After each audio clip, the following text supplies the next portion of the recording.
across the region, especially the OECS member states. We're coming to you live from the temporary Parliament building in St. Vincent Town, the Grenadines, located just on the outskirts of Kingstown, the capital. We're here this morning for the 7th meeting of the OECS Parliament, and it is being held for the very first time in St. Vincent Town, the Grenadines, making it a very historic sitting, and the first time it's being sitting outside of its headquarters, which is located in St. John's, Antigua. Incidentally, this is also the occasion of the 77th meeting of the OECS Authority, the supreme policy-making arm of the OECS. And this year also marks the 44th anniversary of the Organization of Eastern Caribbean States, having been established on June 8th, 1981. We're so pleased to have you joining us and for having you as part of our broadcast. My name is Dion John, and I'm joined this morning by Colvin Harry. Colvin, good morning, and how are you today? Good morning, Dion. Fair to find with a few isolated showers, and that's what it's been like for the morning. A few showers, a few clouds, but the atmosphere is already charged, I should say, for a successful meeting, the first outside of the seat of Parliament in Antigua and Barbuda. It's the meeting of the OECS Parliament, of which our Vincentian Lady of the Soil, the Honorable Raina Batiste, is a speaker of this body.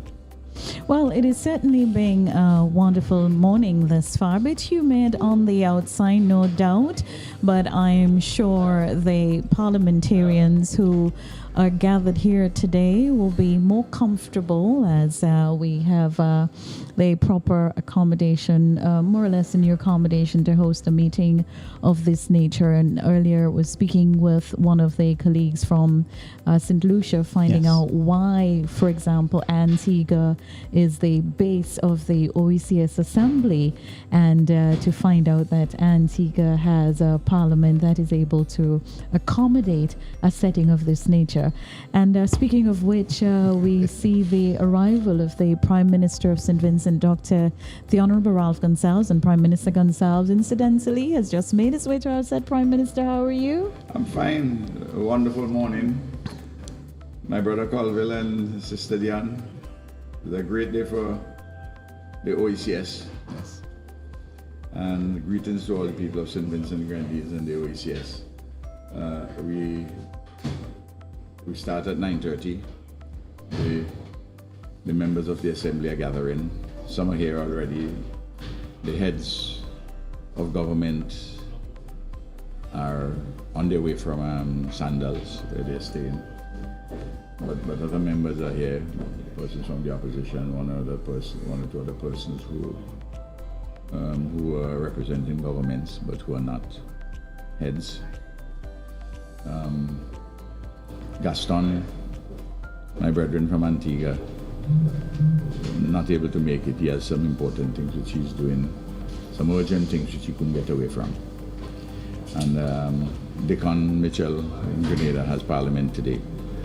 And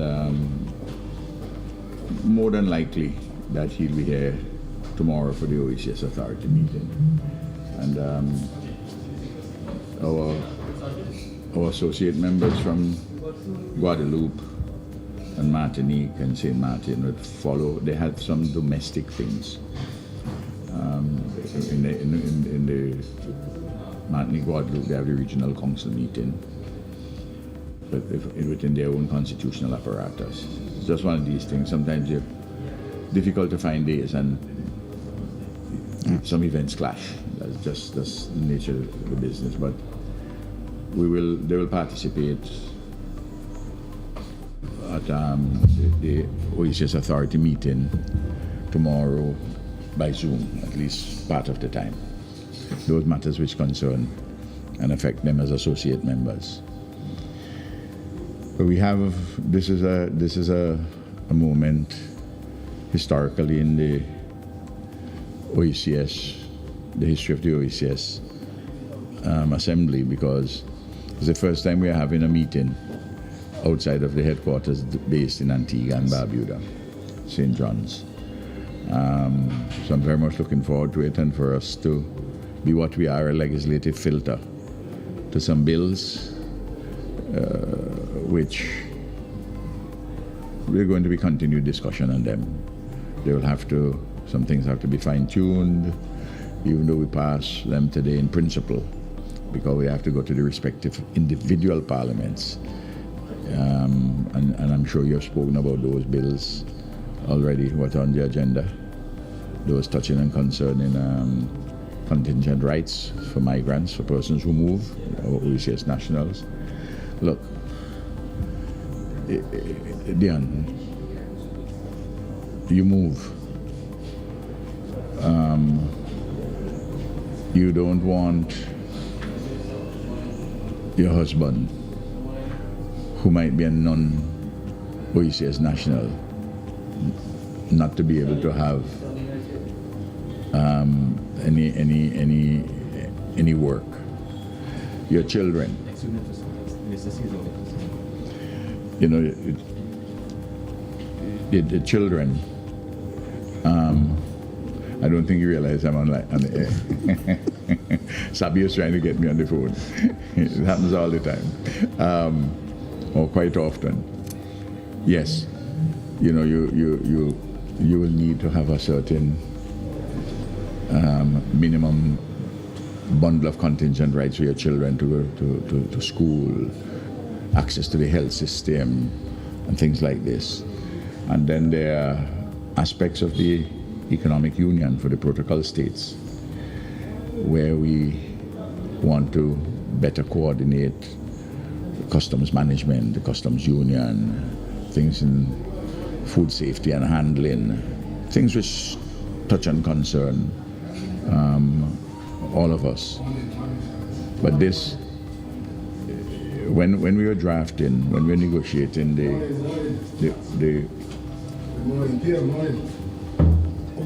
when we were negotiating, yeah, Fitz himself didn't realize that I'm on. Yeah, that's all right, man.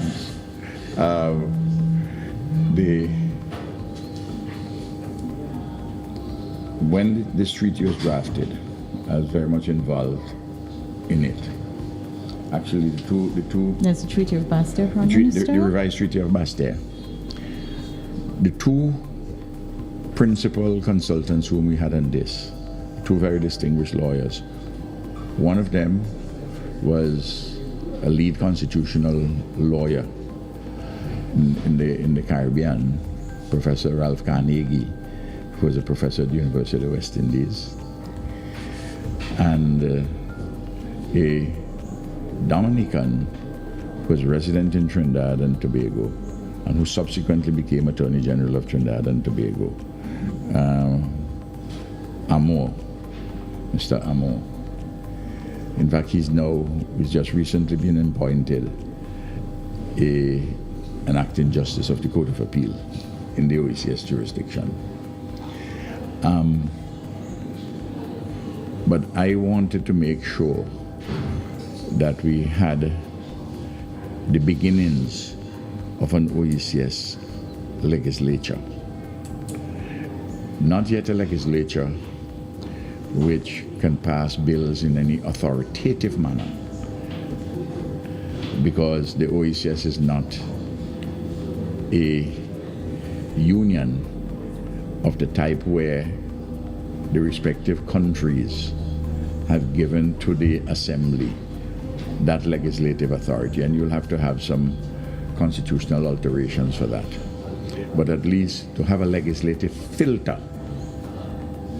to have a buy-in, a bring-in of parliamentarians, not just from the government side, but also from the opposition side, and for them to be in this assembly in proportionate numbers.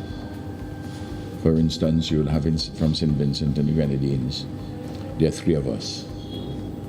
There's the Prime Minister, and there's Sabota and Camilo. In the case of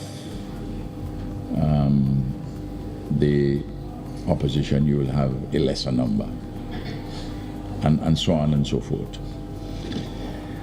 And the way we sit as a delegation from St. Vincent and the Grenadines. So it doesn't, it cuts across government opposition divide. That is how I had suggested that we do it. And this is 15 years ago, and one of the reasons that I wanted this to be done, and all of my colleagues accepted this. It was put in the revised Treaty of Bastere. It wasn't there in the 1981 original Treaty of Bastere. And this provides an opportunity for parliamentarians, because this will come to them in Parliament, in the respective parliaments, but for them to get some idea of what some of these bits of legislation are about, and to have a heads up, so to speak. So we can get today the principles in these bills approved. Bills will be presented briefly, and persons will study them naturally. And between now and when they go to our respective parliaments, I'm sure that there are going to be some amendments here and there. But today we're having a very important visitor, the Director General of the World Trade Organization, the first woman, and the first African. And she's my good friend, and I'm looking forward to the session with her. So it should be a good day, all told. The OECS is the most tightly drawn integration entity in the Caribbean. In fact, the only entity in the world that I know is more tightly drawn than this is the European Union. And we have somewhere to go with the OECS as one of the circles of integration within the Caribbean. And as the evangelicals say, we'll make progress day by day with Jesus. And hopefully the union can get deeper and deeper. The regional union can get deeper and deeper. Well, Prime Minister, thank you very much. Just a quick one before you leave, Prime Minister. The St. Vincent delegation here today is comprised of? Comprised of persons from the government and the opposition. I believe those from the opposition, the leader of the opposition, and Fitzbramble. Thank you very much, Prime Minister. And what we want to do at this time, thank you so much, Prime Minister. So we have some established context from the Honorable Prime Minister of St. Vincent and the Grenadines, but we want to share with you some videos from the Organization of the Eastern Caribbean States. So our feed will continue with this. Ladies and gentlemen, sisters and brothers, at the heart of the revised Treaty of Bastere, which binds the OECS together, is a bold vision that we, the people of this region, can move freely, trade freely, and thrive together across our shared space. It's a vision of deeper integration, not just on paper, but in our lived reality. Today, I want to speak plainly about how a set of important bills help bring that vision to life, and why they matter to you and your family. Let's start with the basics. The treaty grants us two key freedoms: the free circulation of goods and freedom of movement of people. That means that as citizens of the OECS member states, we should be able to move from one island to another to live, work, study, or do business without unnecessary red tape. It also means that goods, like the foods we eat, the medicine we take, the produce we grow, should be able to move smoothly across our borders. But these freedoms don't happen by chance. They require trust. Trust that what's produced in one member state meets the same safety, health, and quality standards as in another. That's where these bills come in.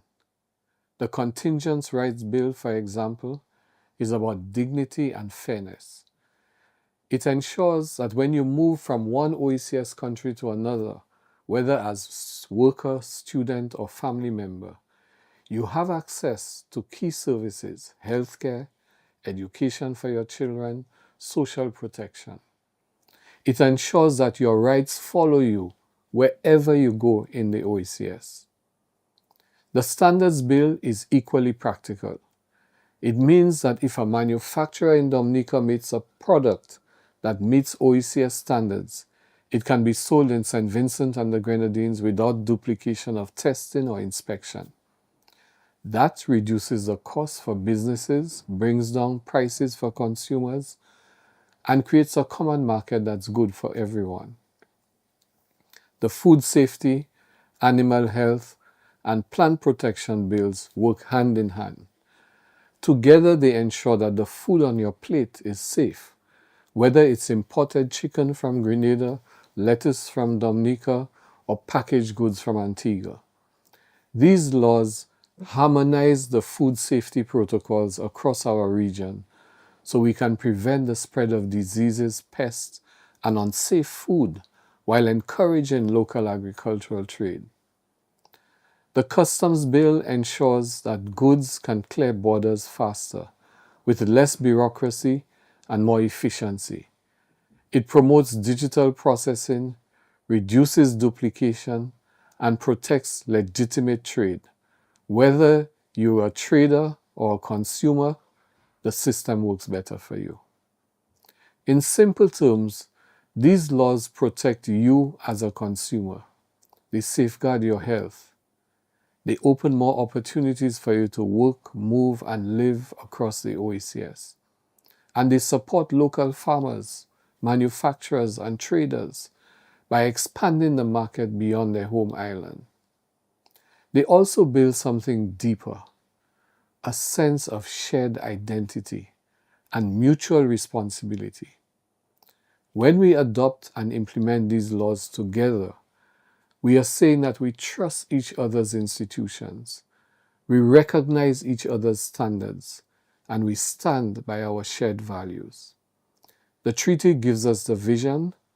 These bills gives us the tools to realize it. And your life is better because of them, even if you've never read a single clause of the treaty. So let's support these initiatives.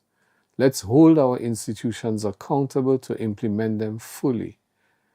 And let's continue working together to build a truly unified, resilient, and prosperous OECS for all our people. Thank you. I'd like to point out what I see as three potential benefits to free circulation, and also maybe identify as well for our administrators three issues that or hurdles would have to be looked at and overcome. The benefits are to me are direct and obvious. You have employment. It creates free circulation, free movement of persons creates an ability for anyone from any OECS territory to move and work in any other OECS territory at any level.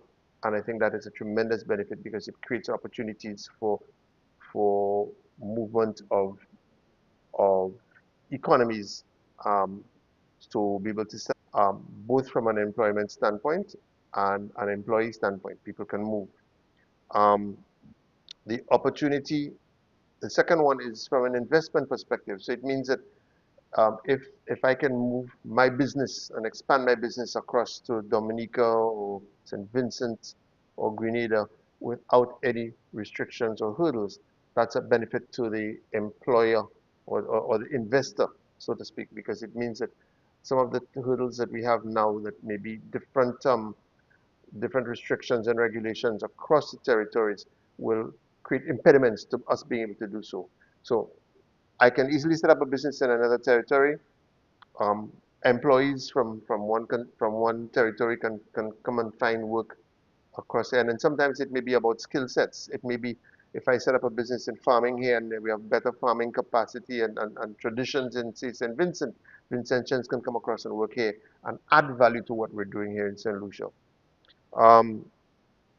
Obviously, out of those two things will come cost reduction to the consumers.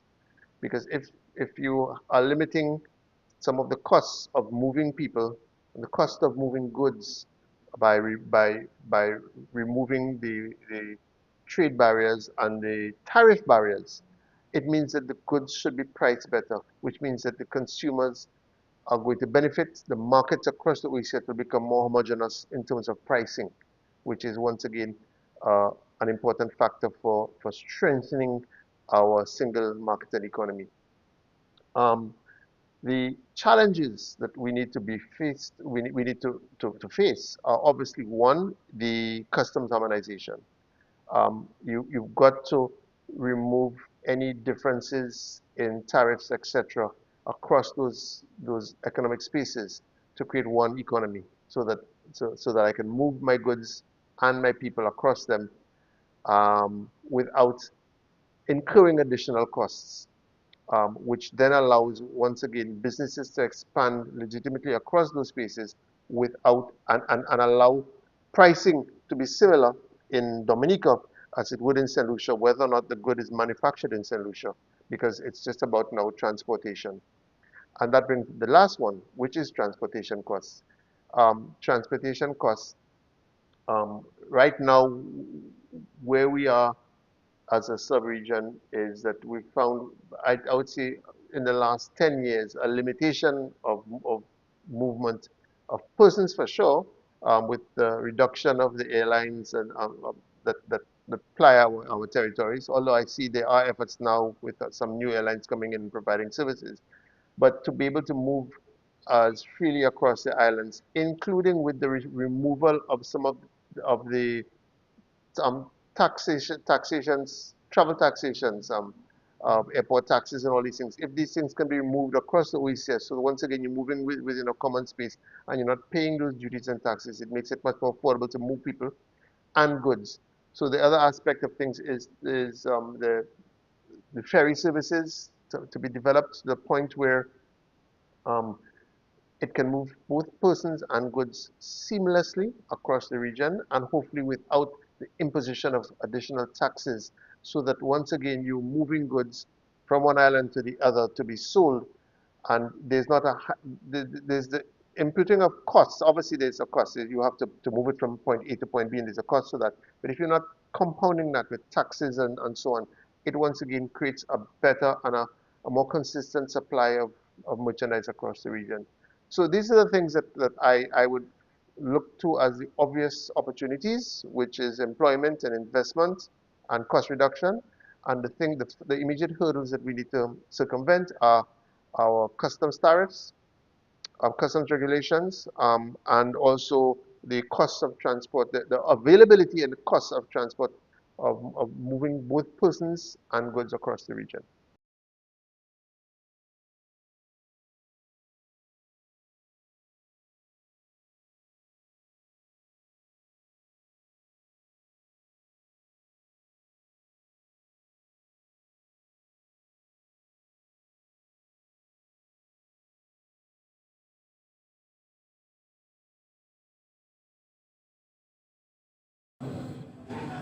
Welcome back to our live coverage of the OECS Parliament meeting, the 7th such here in St. Vincent and the Grenadines, the very first time that the meeting has been held outside of the seat of Parliament of the OECS, which is based in St. John's, Antigua. If you're just joining us, welcome across the region, around the world, on radio, on television, on social media. We're happy to have you on this morning. Joining me on the broadcast, in case you are just tuning in, Dion John, who will be accompanying me during the course of this broadcast, during the course of this morning. And before we took the break, we mentioned some of the elements of what will take place here today. We were joined by the Honorable Prime Minister, and the Prime Minister mentioned the bills that are on the table for today. There are two pieces in particular. One consists of several bills.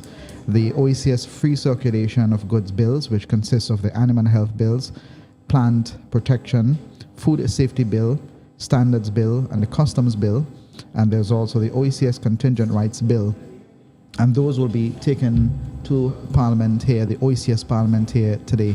And from here, they go to the individual territories, the 7 policy-making countries part of the OECS will table these in their respective jurisdictions for further approval. And you all of this information was put into context for you by the current Speaker Yes. of the OECS House of Assembly, Vincentian René Batiste. And just to let persons know that at today's sitting, we'll also have, in terms of what will take place today, especially for those who are not familiar with the sitting of the OECS Assembly, we're expected to have the call to order of today's meeting, and this will be done by the clerk of the Assembly. Then we will have the election of the Speaker, entry of the Speaker into the chamber. She will be led by the Sergeant at Arms, Sergeant Glenroy Lane. Then the election of the Deputy Speaker and the subsequent entry of the Deputy Speaker. The invocation will follow, and then the announcements, and we expected to have the adoption of the order paper, essentially signaling the formal start to proceedings here as well. Yes, and just a backdrop of the OECS, the Organization of Eastern Caribbean States, the first treaty was actually signed in 1981. That's 44 years ago on June 18th. So the timing is quite precise in terms of the hosting of this event, coinciding with the signing of the first treaty. That treaty was, of course, revised years later in 2010, and then we had the associate member states, the 5 associate member states coming on board. And this references the treaty which was which of Prime Bastere. Minister Gonsalves just spoke about. Yes, the Treaty of Bastere, initially signed in 1981, was revised in 2010, and it made way for the inclusion of those states who are not necessarily independent states. They have the departments of France, for example, Martinique, Guadeloupe. They are under the French control. And we have St. Martin, who joined in just in March, just a few months ago. St. Martin joined in as a French territory. And before that, we had the British Virgin Islands and Antigua, who are British dependencies, also becoming associate states of the Organization of Eastern Caribbean States. I was expected to have today, as part of the sitting, the statements from the chairman of the OECS Authority. And the sitting chairman of the OECS Authority is the Honorable Philip J. Pear of St. Lucia, Prime Minister of St. Lucia. And then we'll also hear from Prime Ministers of St. Vincent and the Grenadines, the Honorable Dr. Ralph Gonsalves, who is the incoming chair. And Prime Minister mentioned the guest speaker. They'll have a guest speaker today, Dr. Ngozi, Director General of the World Trade Organization. And we certainly look forward to today's sitting and all of the pomp and pageantry of a sitting of this nature.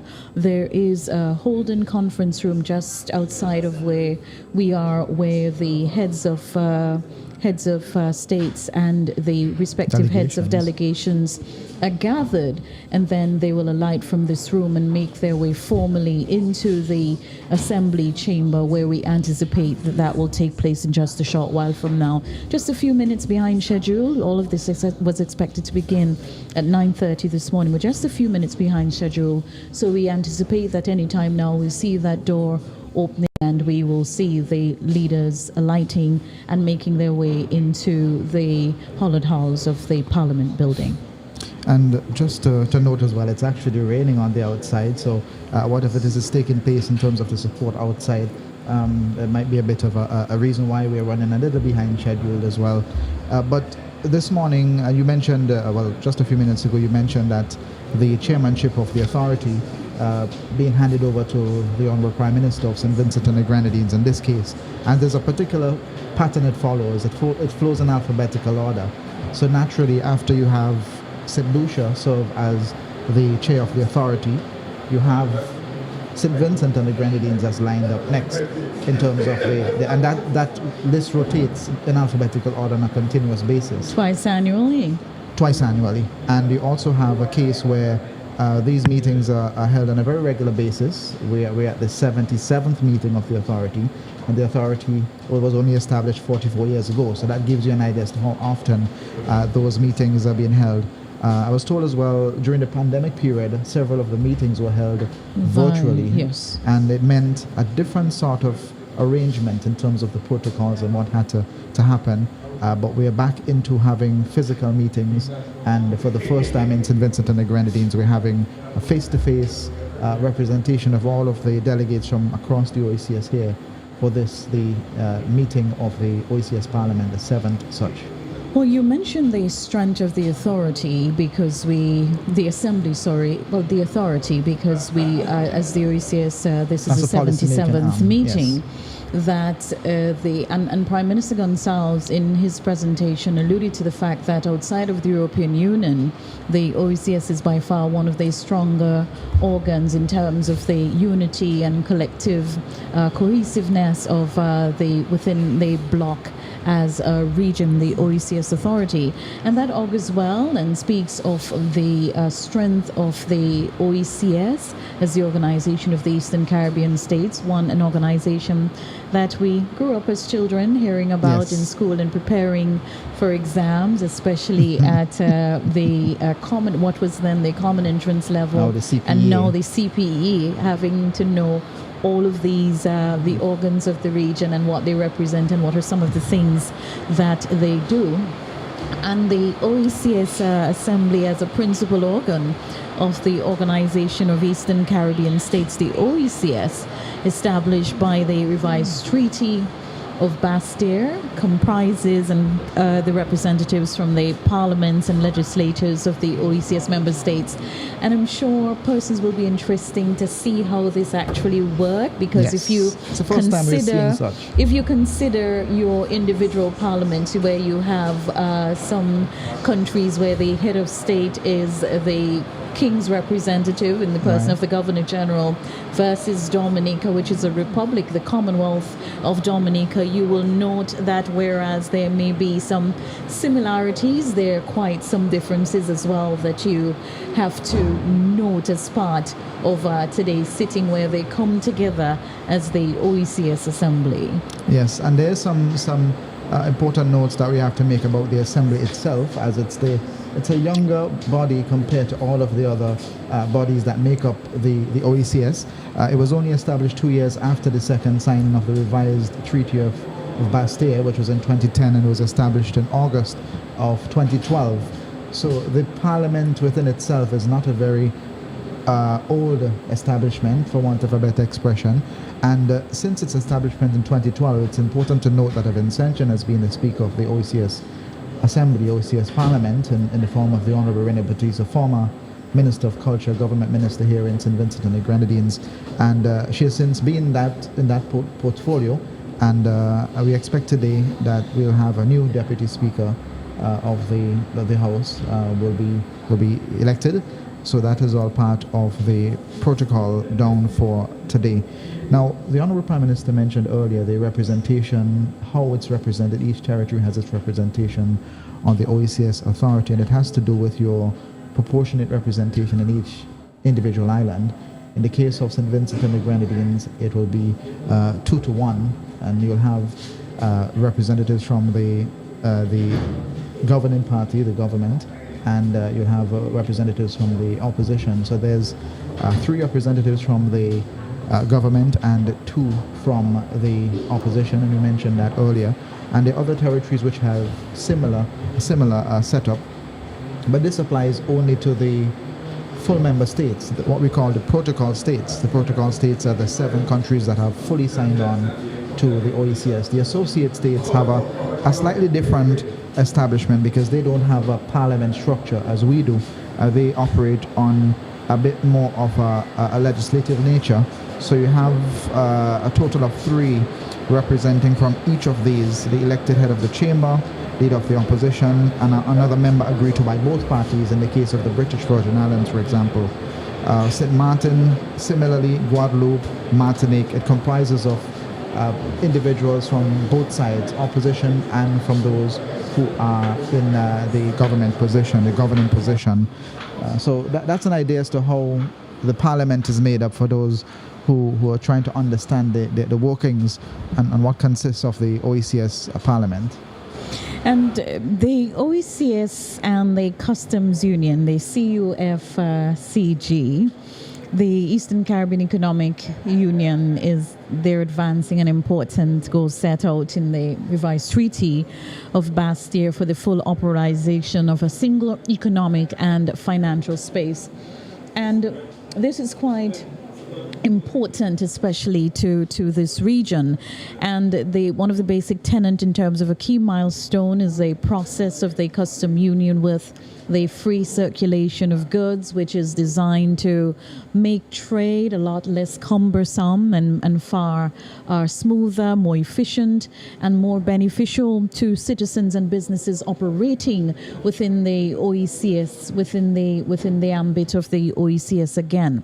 So the OECS is celebrating that so far that free movement of persons is already more or less operational. Prime Minister Gonzalez shared an example a while ago how something like this will work and how it is already in train working across the OECS. Efforts are on the way to address the portability of a short-term social security benefits, contingent rights for spouses and families, and the harmonization of laws for services and trade. I see we're getting our cue that proceedings are about to begin. Had an opportunity yesterday, Colvin, to see a recce of this exercise and really look forward to the pomp and pageantry, which will definitely be on display here. And what do you expect, given the nature of what we're here for today? Well, the expectation is for a very productive outcome, and the bills that are done are quite important to each respective territory. And the hope is that at the end of today's sitting that we'd have mutual understandings between the leaders and the oppositions in each territory. So these are tabled back in their respective countries and go through all of the stages of approval and become part of a stronger OECS union.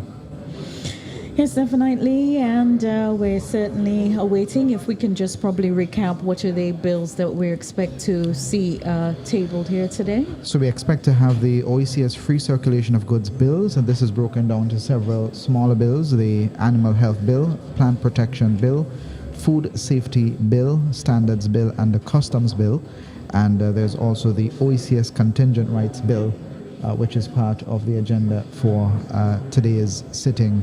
We expect to have a discussion at some point in time before these bills are tabled as well, according to a program, and the guest speaker being the Director General of the World Trade Organization, who is here in person, I believe, today for this special occasion. And we are happy to have all of our friends from across the OECS here with us. I certainly look forward to see the process in motion and how it works in terms of the election of the speaker, and then the deputy speaker, and to see the speaker. And I suppose it's quite fitting, you would understand as a Vincentian, that I am proud and would be happy to see Renee Batiste, Madam Speaker, as elected as continuing her tenure as Speaker of the House of Assembly. And she really did provide, yesterday, in fact, as we were preparing for today's broadcast, provided excellent guidance. Yes, she did. In terms of how this process works and what are some of the cue points and what we can expect in this entire session today. And it's not very often that you get to see how the workings of organizations such as these. And I'm really happy that we had an opportunity to see that, and for Vincentians at home to understand the importance of today's activity and exercise and all that's happening over the next 2 days taking place within this locale, and how important something of this nature is to St. Vincent and the Grenadines. Yes, and gathered here in St. Vincent and the Grenadines are members from the 7 protocol states, the 7 full member states, we call them protocol states: Antigua and Barbuda, the Commonwealth of Dominica, Grenada, Montserrat, St. Kitts and Nevis, St. Lucia, and St. Vincent and the Grenadines, and the 5 associate states: Anguilla, the British Virgin Islands, Martinique, Guadeloupe, and most recently St. Martin being added to the list. So we look forward to a very productive session today, one of many engagements, 2 engagements today on the cards, but the first order of business being the sitting of the 7th OECS Parliament here at Glen. So stay with us. We continue with our coverage across all of the platforms. So we welcome all our regional viewers and listeners as well. So we'll now take, you'll hear less of us, and as we take across to the feed from the Parliament building.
This House, the OECS Assembly, now begins its sitting.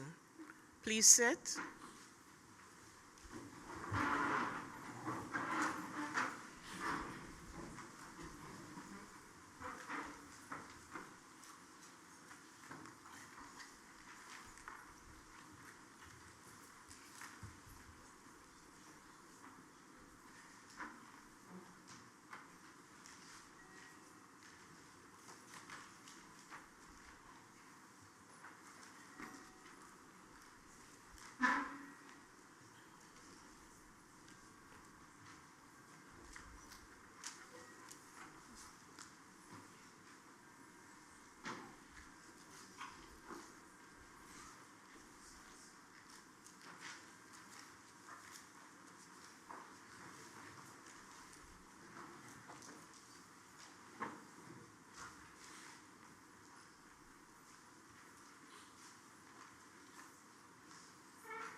Members, I invite you to elect your speaker.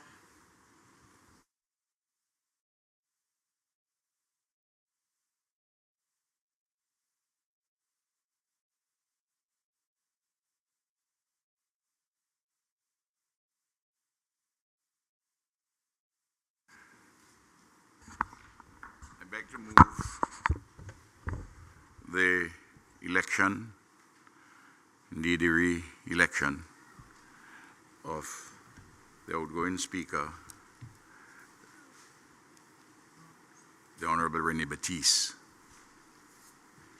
So move.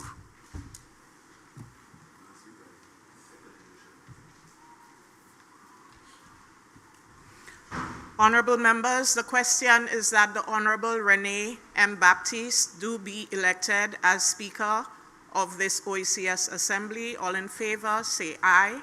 Aye. Any of contrary opinion, say no. The ayes have it. Members, please await your Speaker.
Election of Deputy Speaker.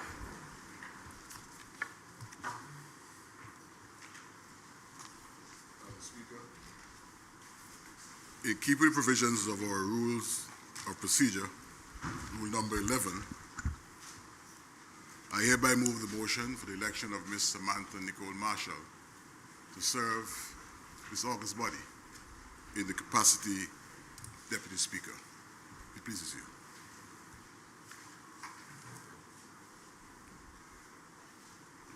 Seconder.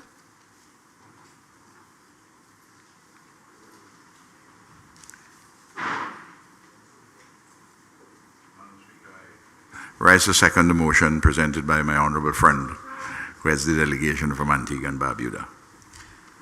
Thank you. There being no other proposal for Deputy Speaker, the Honorable Samantha Marshall is declared the Deputy Speaker of the OECS Assembly.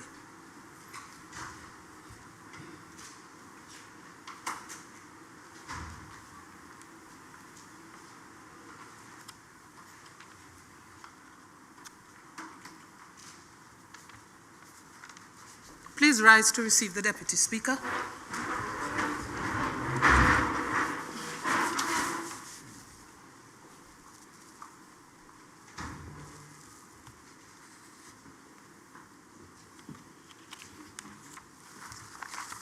Be seated.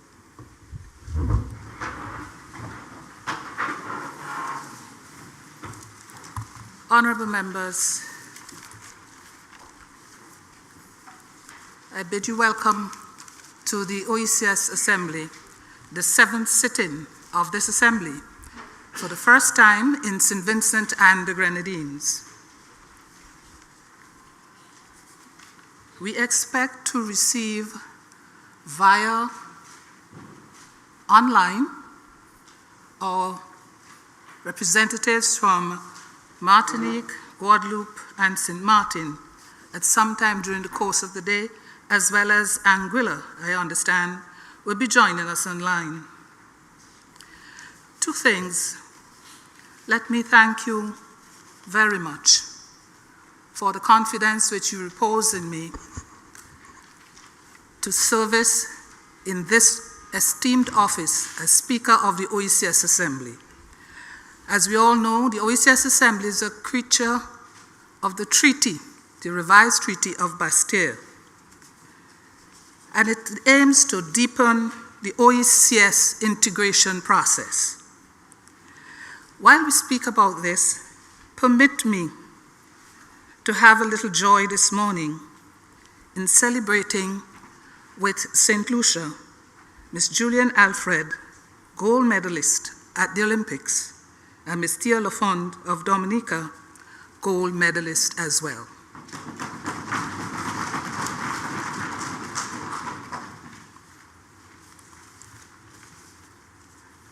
We hope during the course of this sitting that we will be able to accomplish a second part of our treaty obligations. As we are about to begin our process of the agenda of today, please rise for prayers. Prayer by His Eminence, Most Reverend Archbishop Melford Matthias Pompey, Amaris and Primate of the Spiritual Baptist Archdiocese.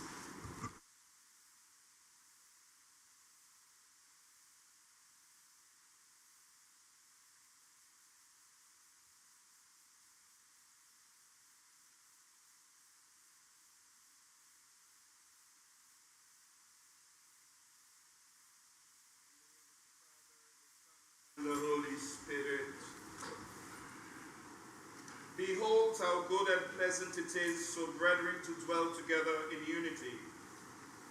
It is like the precious ointment upon the head that ran down Aaron's bed and went down to the skirt of his garments, as the dew of Hermon and as the dew that descended upon the mountain of Zion. For there the Lord commanded his blessing, even life forevermore. Let us pray. O God, our Heavenly Father, who has redeemed us with the blood of thy Son, Jesus Christ. We thank thee for spared lives, sound minds, conscious of who we are. Let your Holy Spirit descend upon us as it did on the day of Pentecost. Let thy grace and power rest upon these, your leaders of government and opposition, the Speaker of the Assembly, and upon all those who continue to work for the good of the land. As you entrusted your work to these men and women, may they see inclusion and not omission, choose mercy, do justly, and walk humbly with you, O God. Endure them with faith, wisdom, and love, and zeal, so they may diligently seek thy face and perform the work to which they are called. Mercifully grant unto them your knowledge as they deliberate during this session. May it bear fruit worthy of sharing. Bless the citizens of the OECS and the world over. Protect us from all disaster, especially during this time of hurricane. Bless the less fortunate, we pray.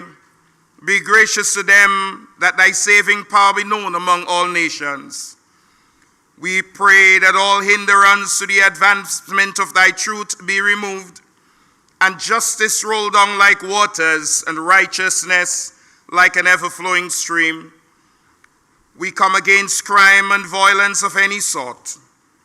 We pray for the perpetrators and victims. We pray for the success of this meeting as you take the lead and guide our leaders to the way you choose for them.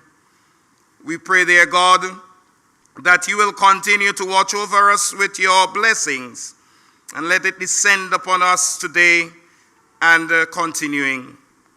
We pray at the end of this session and at all times that peace will reign from country to country, and you, O God, will bless and keep us through. And dear God, as we reflect in the prayer that you have taught us, and we so boldly say, Our Father, which art in heaven, hallowed be thy name. Thy kingdom come, thy will be done, in earth as it is in heaven. Give us this day our daily bread, and forgive us our debts as we forgive our debtors. And lead us not into temptation, but deliver us from evil. For thine is the kingdom, the power, and the glory, forever and ever. Amen. We now invite the prayer to be recited by our leaders.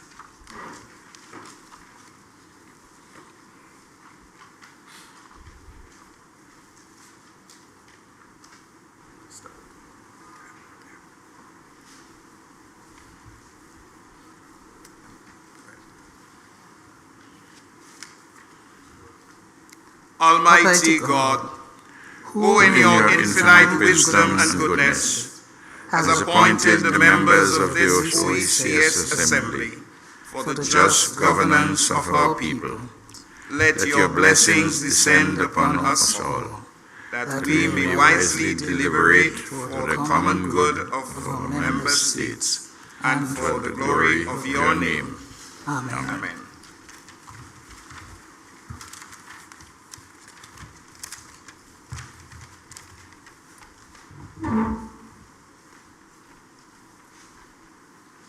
Pray be seated.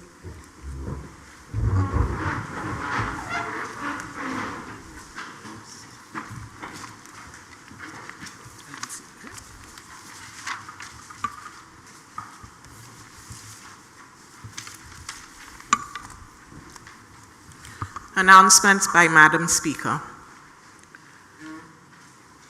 Honorable members, the register of Assembly members for today's sitting are as follows. Honorable Every Paul Chet Green, Prime Minister's Representative, Minister of Foreign Affairs, Trade and Bermuda Affairs from Antigua and Barbuda. Honorable Laz Jamali Pringle, Leader of the Opposition, Antigua and Barbuda. Honorable Roosevelt Skerritt, Prime Minister, Commonwealth of Dominica. Honorable Anthony Samora Charles, Leader of the Opposition, Commonwealth of Dominica. Honorable Roland Urban Royer, Minister for Agriculture, Fisheries, Blue and Green Economy, Commonwealth of Dominica. Honorable Kasani Laville, Minister for Health, Wellness and Social Services, Commonwealth of Dominica. The Honorable Francis Cassandra Williams, Minister of State in the Ministry of Health, Wellness and Social Services, Commonwealth of Dominica. Honorable Andel Joseph, Prime Minister's Representative, Minister for Foreign Affairs, Trade and Export Development, Grenada. The Honorable Livingston Redhead, Member of Parliament, Grenada. Honorable Claudette Joseph, Attorney General of Grenada and Minister for Legal Affairs, Labor and Consumer Affairs, Grenada. Honorable Emmeline Pierre, Leader of the Opposition, Grenada. Honorable Kate Lewis Peters, Member of Parliament, Grenada. Honorable John Osborne, Premier Representative, Minister of Agriculture, Lands, Housing, Environment and Sports, Montserrat.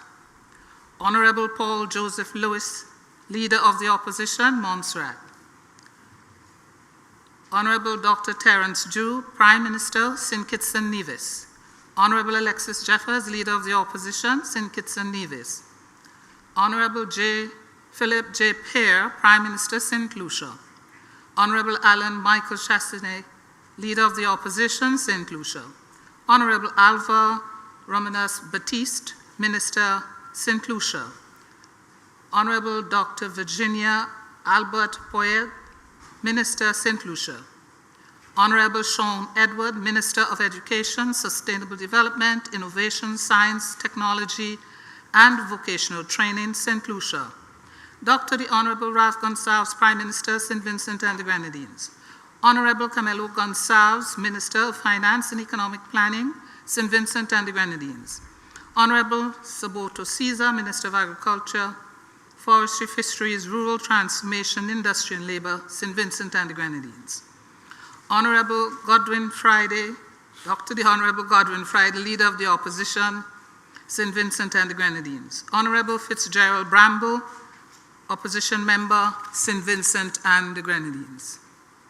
Honorable Cora Richardson Hodge, Premier, Anguilla. Dr. the Honorable Natalio D. Waitley, Premier, British Virgin Islands. Honorable Myron Waldron, Leader of the Opposition, British Virgin Islands.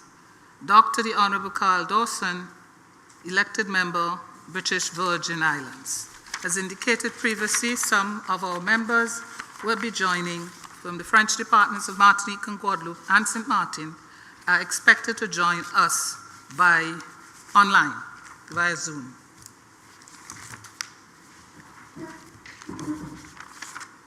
Adoption of the order paper.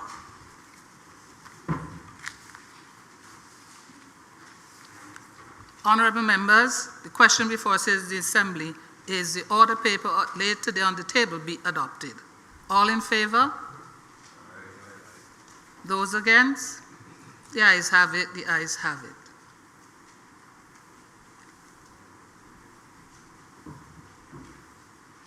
Adoption of the Hansard of the 6th sitting of the OECS Assembly.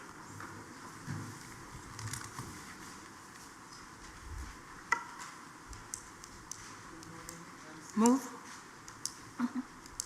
Move that the Hansard report of the 6th sitting of the OECS Assembly be adopted.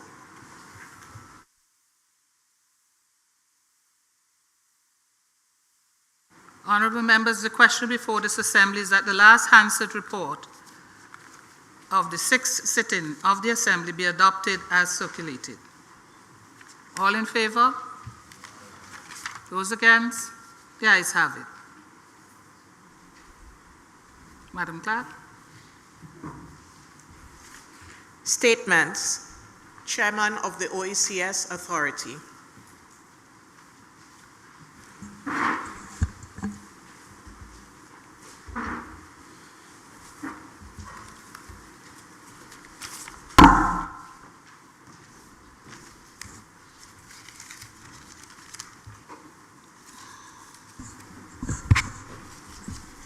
Madam Speaker, Madam Deputy Speaker, members of OECS Assembly, invited guests, ladies and gentlemen, good morning. The 7th sitting of the OECS Assembly is convened under the theme Strengthening Regional Unity in a Shifting Global Order. We must be careful in considering this theme to resist the notion that somehow our integration is dictated by the international order, rather than that we are ultimately responsible as representatives of the people to chart the destiny of our region. For small states like ours, there is never a time when we can rest on our laurels. There is never a time when we can take for granted our achievements, no matter how great we deem them to be. The entry into force of the revised Treaty of Bastere in 2011 was marked as a significant milestone for the OECS, and indeed it was. But in the context of the regional integration process, that is the economic union the realists among us would see as an achievement in its pure, unvarnished form, as the legal springboard from which to launch the most significant regional development initiative for our OECS member states. It is the basis for transformation of the economies and societies of every member state, and the foundation on which we undertake to construct a region that will stand the test of time. Recently, with changes in our geopolitical environment, the opinion that has been expressed that now more than ever, we must give impetus to regional integration and collaboration, whether at the level of the OECS, CARICOM, or the Association of Caribbean States.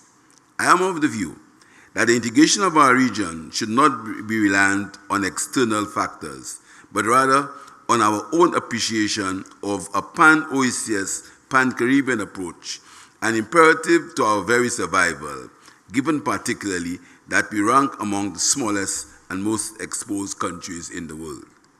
The fact is, the global order has, for many years, been in a flux. For small states, flux is a constant. A shifting global order is a constant.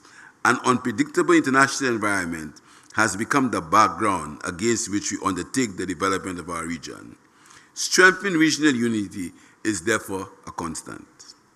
It is evident that the OECS founders were inspired by this awareness when they embarked on the regional integration process.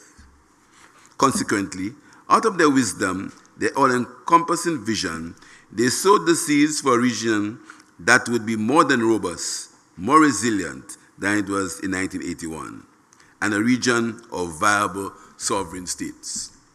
Our integration agenda has had to evolve to reflect the progression of time and the ever-changing circumstances that confront us.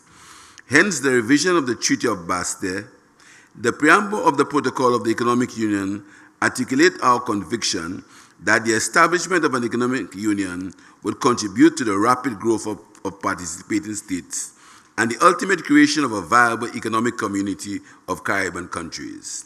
We underscore the need to move in concert in order to guarantee steady expansion, balanced trade, fair competition, and the equitable distribution of rights.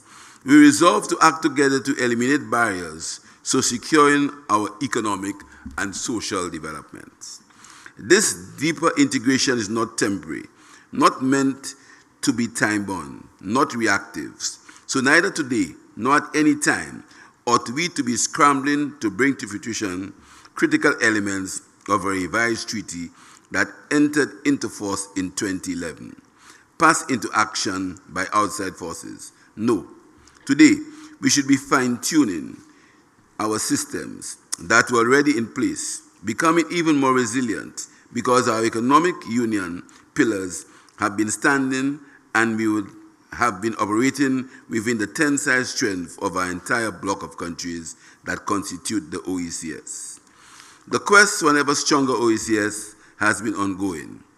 If our countries and people are not only to survive but to prosper, and to do so, in spite of the challenges we face today and those we inevitably confront in time, we must be realistic, innovative, nimble, perhaps even stoic, taking into account that the world does not cater to those who are insufficiently endowed to pay the piper. The course that our states, by virtue of the revised Treaty of Bastere, have charted towards economic union is testament to our determination to place our countries on the road to development, to deliver tangible benefits to all participating states, and ultimately to advance the circumstances of the people of the OECS. For St. Lucia, it is our considered view that this has to be the real litmus test of progress in the economic union and the OECS, the extent to which all the regional policies, laws, institutions, and actions enhance the lives and welfare of our people. This ultimately is the motivation, the justification for integration. A successful OECS integration grounded in the enhanced welfare of our people assumes added significance for us and is consonant with the motto of the government of St. Lucia, which is putting people first. Having said this, we recognize that the attainment of the economic union is not a short-term affair. It demands sustained effort, commitments, settling in for the long haul. It demands heavy lifting and a laser-sharp focus of the energy of the organization on the attainment of the objectives of the economic union. We cannot progress in fits and starts. We cannot step off the designated path of the revised treaty to chase after shiny objects that appear along the way. We must steer the course. We must be brutal in our self-assessment, rigorous and prompt when adjustments are needed, and uncompromising in striving to attain the objectives of our treaty. The work on the free circulation of goods commenced several years ago.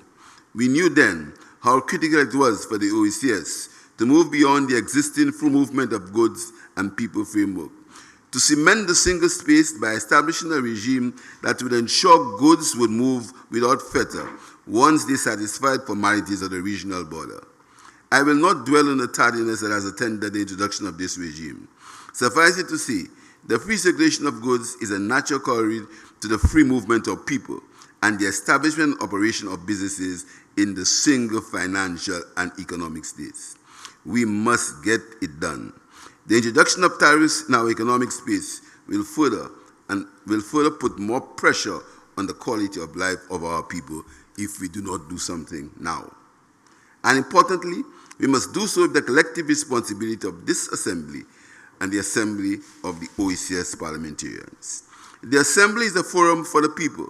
It's not a miscalculation, but rather a deliberate mechanism for ensuring that irrespective of their political persuasion, every citizen of an OECS member state feels that they are represented when high-level regional policy and legislative decisions are made. It is significant that we are constituted as national delegations, designated by our parliaments to represent national perspectives. In this vein, today, we'll consider 5 bills necessary for the implementation of the free circulation of goods regime: the OECS Animal Health Bill, the OECS Plant Protection Bill, the OECS Food Safety Bill, and the OECS Standards Bill, and the OECS Customs Control and Management Bill. Our respective cabinets have considered as necessary and sufficiently sound to merit our deliberation by this august body today. Barring any dissent, each of our delegations will return to Capital and submit the bills with a recommendation for enactment in our national laws. Moving forward, we are all aware that the work continues. We will soon have to consider the legislation on rights contingent to free movement of people, as well as the completion of the architecture for the OECS Customs Union, including harmonizing the border tax structure and the border management structure and systems. It is my sincere opinion and my expectation that we will attach the warranted urgency to this exercise, ensuring that presently the free circulation of goods regime is able to function, and we bridge the existing divide between the full and unhindered movement of people and of goods in the single space. Let us always remember that we are here to represent people and to ensure that they have a better quality of life. I thank you. Thank you very much, Honorable Prime Minister of St. Lucia, Chairman of the OECS Authority. As a matter of information, I need to make a note of explanation. You would notice that when we are addressing members, we do not call them by their names, because this assembly is an assembly of elected members who are representing their countries. So you have both government and opposition in this chamber together for the deliberations by the states of the OECS Assembly. Thank you. It gives me great pleasure to invite the Honorable Prime Minister of St. Vincent and the Grenadines as the host Prime Minister to address our Assembly. Madam Speaker, Madam Deputy Speaker, honourable members. I, first of all, would like to welcome all my colleagues from across the region who are here with us to deliberate on important bills and to report to the OECS Authority. I do not intend to be very long. I want us to make up time for our late start. I will endorse and adopt as my own the words of the Honorable Prime Minister of St. Lucia. And to add that the issues which are before us today are part of an evolution of the Organization of Eastern Caribbean States. The original Treaty of Bastere of 1981, some 44 years ago, envisaged 18 areas of cooperation, functional cooperation, and with a deepening of the integration by way of intergovernmental agreements in relation to other matters such as the currency union, the Supreme Court, and the like. But through the vicissitudes of life and living and production, the leaders in 2010, well before 2010, considered that we ought to shape this living organism called the Organization of Eastern Caribbean States in a direction which is even more profound in its integration mechanism, to deepen it and, of course, to broaden it. And as a consequence, at Bastere in 2010, we agreed upon the quest for an economic union beyond the mere functional cooperation which had existed under the Treaty of 1981. In addition, of course, to those areas which by intergovernmental agreement we as independent sovereign states decided to cede by way of our domestic legislation and the intergovernmental agreement to address certain matters at the center.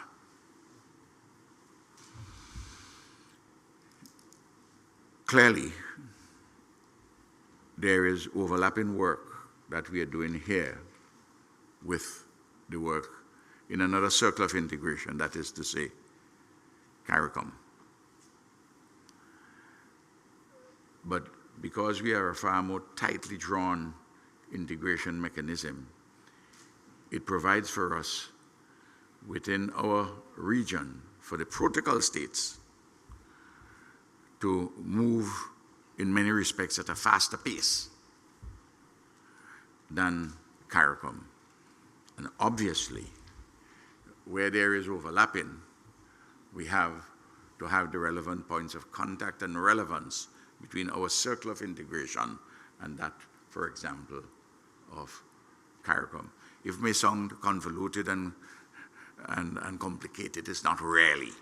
It is just that we have to follow the treaty arrangements in both particular cases, both in the OECS revised Treaty of Bastere and the revised Treaty of Chaguaramas, which was signed in 2001, came into being in July 2001 in the Bahamas. Now, I want to say one thing before I sit down. I remember when the current Director General of Finance and the Director General of the OECS was being interviewed for this job. And I must say, parenthetically, that I think he has done a fantastic job, and we ought to be very pleased that we have had such a magnificent regional public servant to assist us in serving. He, in his great enthusiasm to find new pathways, he spoke about his vision for the OECS. And I simply said to him, Didacus, the vision for the OECS is inside the revised Treaty of Bastere. You may address more efficaciously the details within that vision, but that's where the vision is, because we are all bound by our treaty obligations. And if we wish to enlarge upon them, there are mechanisms within the treaty for such enlargement. Accordingly, I want to make the point so that the public would understand up front that the exercise in which we are engaged, if you read the treaty very carefully, whatever the format is used in the quote-unquote passage of the bills which are before us, they really constitute a report to the OECS authority.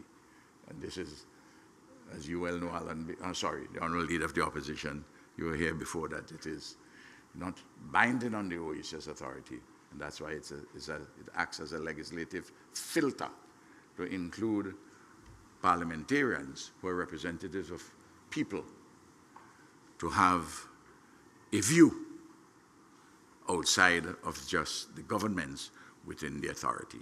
And I think this innovation of an elective filter at the OECS Assembly is a very ingenious one in the revised Treaty of Bastere. And within it are the seeds for a further deepening of our integration mechanism, if at any time the political market permits, as I hope it will permit at the soonest time, a deeper form of regional integration, certainly for the Windward and Leeward Islands. I would say that this has been a vision held for a very long time by many leaders in our region. In May 1987, Sir James Mitchell, former Prime Minister of St. Vincent and Grenadines and of blessed memory, made a remarkable speech in the British Virgin Islands in May 1987, entitled "To Be or Not to Be," in which he boldly set out an agenda for a unitary state of the Windward and Leeward Islands. There was a regional constituent assembly set up in 1991, had 5 sessions, it petered out the final meeting in St. Lucia.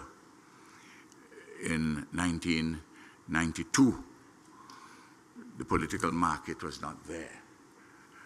I don't know whether the political market is still lacking for such boldness, but whether it is present today, we can well be assured that unless we deepen our regional integration mechanism, we have a treaty which we have to apply optimally, But unless we deepen this regional integration movement for precisely the same reasons as elucidated by the Honorable Prime Minister of St. Lucia here this morning about the complicated and contradictory and dangerous condition of the world for small island states. If we do not always keep this matter in our forefront of deepening and strengthening our beloved OECS, we are likely to falter, and our individual sovereignties may make us feel emotionally satisfied, but we will be found wanting. I'm obliged, Madam Speaker.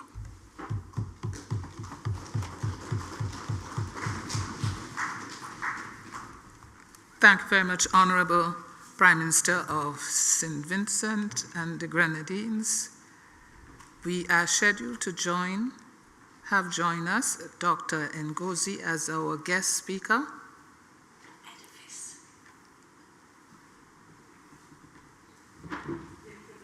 Of guest speaker.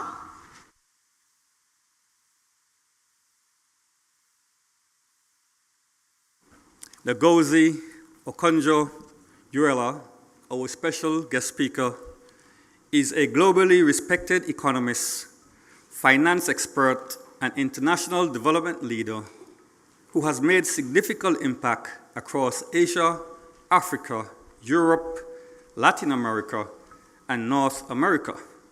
Currently serving as the Director General of the World Trade Organization, she is the first woman and first African person to hold this position.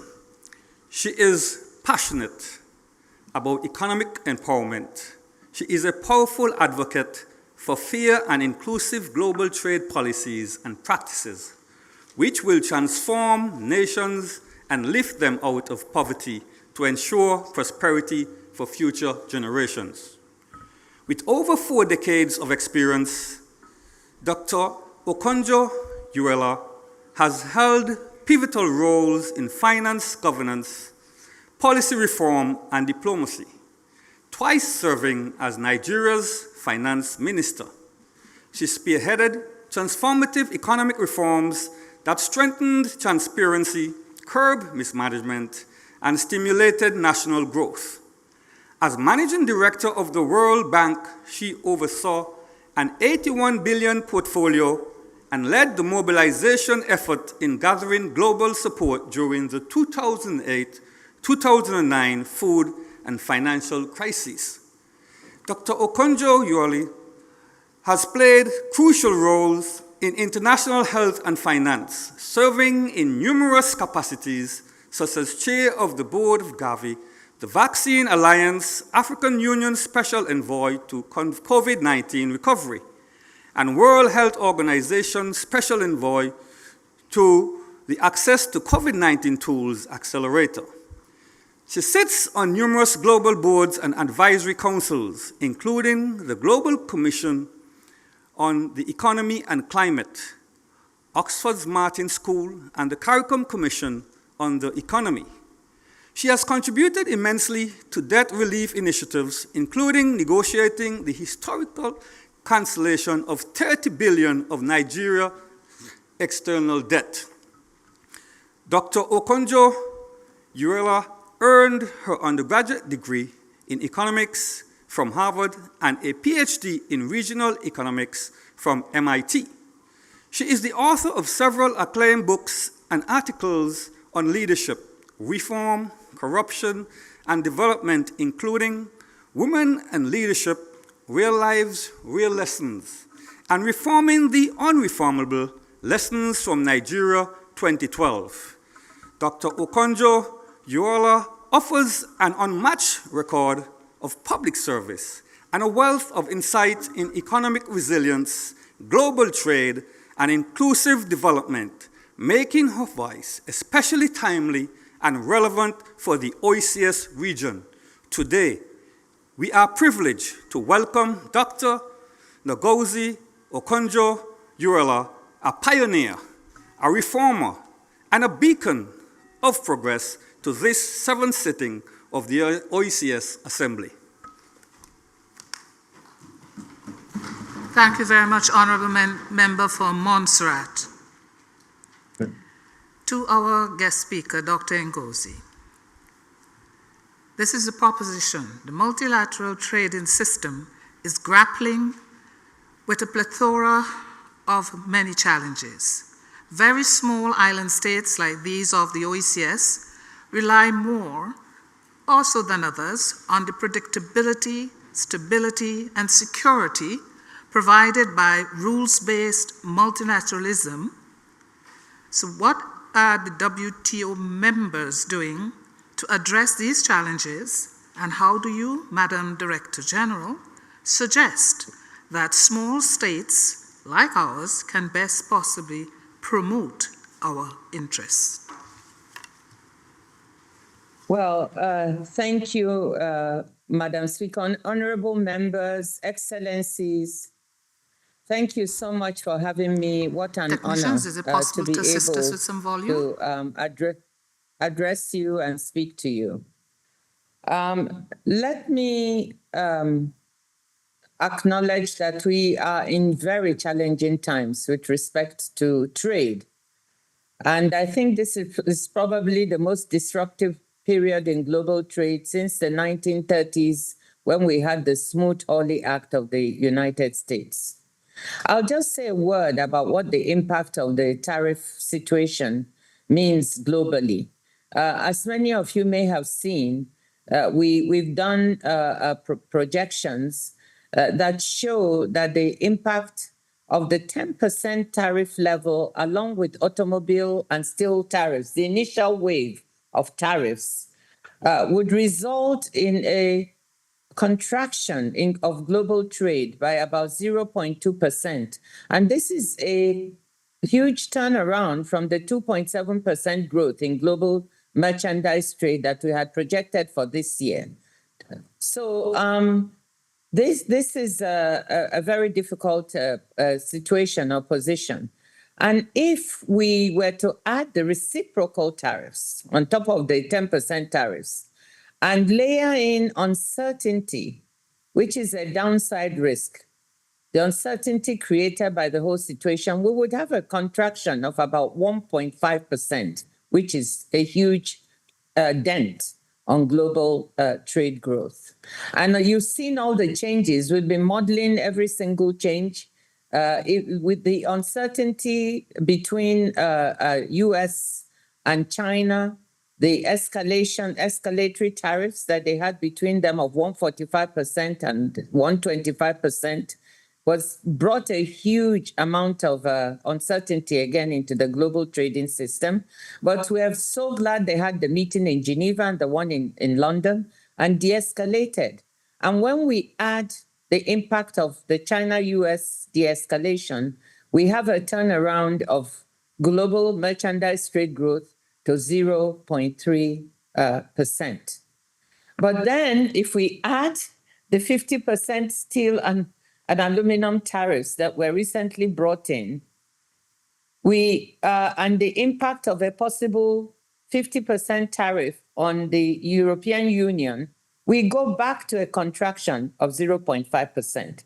I'm sorry I'm walking you through all this. It's just to show you how impactful these tariff movements on global trade growth, and therefore on which filters into GDP growth and affects the performance of most countries around the world.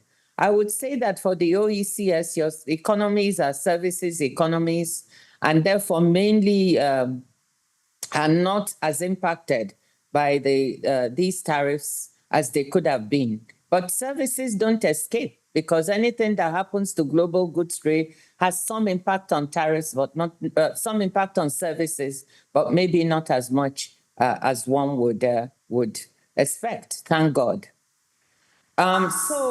This is to give you an overview of what the tariffs have meant and the situation. And then your question was, So what are WTO members doing about it? I think there are two things I'd like to mention in this regard. The first is to say that in my discussions with the United States representatives, Ambassador Jamieson Greer, Secretary Lutnick, for instance, whilst I mentioned that I understood and shared with some of their criticisms for the system and the reasons they gave for going unilateral, I thought that the approach of unilateralism to solve the problem was probably not the best one to take. A more cooperative approach, I thought, would have given us a better answer for all WTO members all round. And we actually have an article, Article 28 of GATT, which enables a member who is no longer pleased with the situation of the tariffs they have to come back and say to other members, we want to relook at this. But they've chosen to go the unilateral way. They have some valid criticisms, and we must ask ourselves, how did we get there? I think what we do about it has a lot to do with this question. But in the first place, before I go to how did we get there, I want to mention that we should also keep a sense of perspective. First, WTO members should recognize that the US trade of the United States is 13% of world trade. So 87% of world trade is among other members. And they should continue to trade among themselves on WTO terms, the most favored nation tariff terms, and they are. And one of the things that other WTO members can do about the situation is to come together to say, we will continue to respect the system. We will continue to do our trade on most favored nation terms so as to strengthen the system. As you said, small island economies can be very vulnerable and they need the stability and predictability of the system. So making your voices heard on the importance of that stability and predictability is very important. And that's one action you can take in banding with other members to make sure that your voices are heard on this issue. And this is important. You will have an occasion to do that at the 14th ministerial meeting of the WTO, which we'll be having in March next year in 2026, so that we can safeguard the system. I also want to commend your Ambassador Colin Murdoch, and his deputy, Joel Richards, for the strong way in which they've raised your voices in a very positive manner already at the WTO, supporting the multilateral trading system.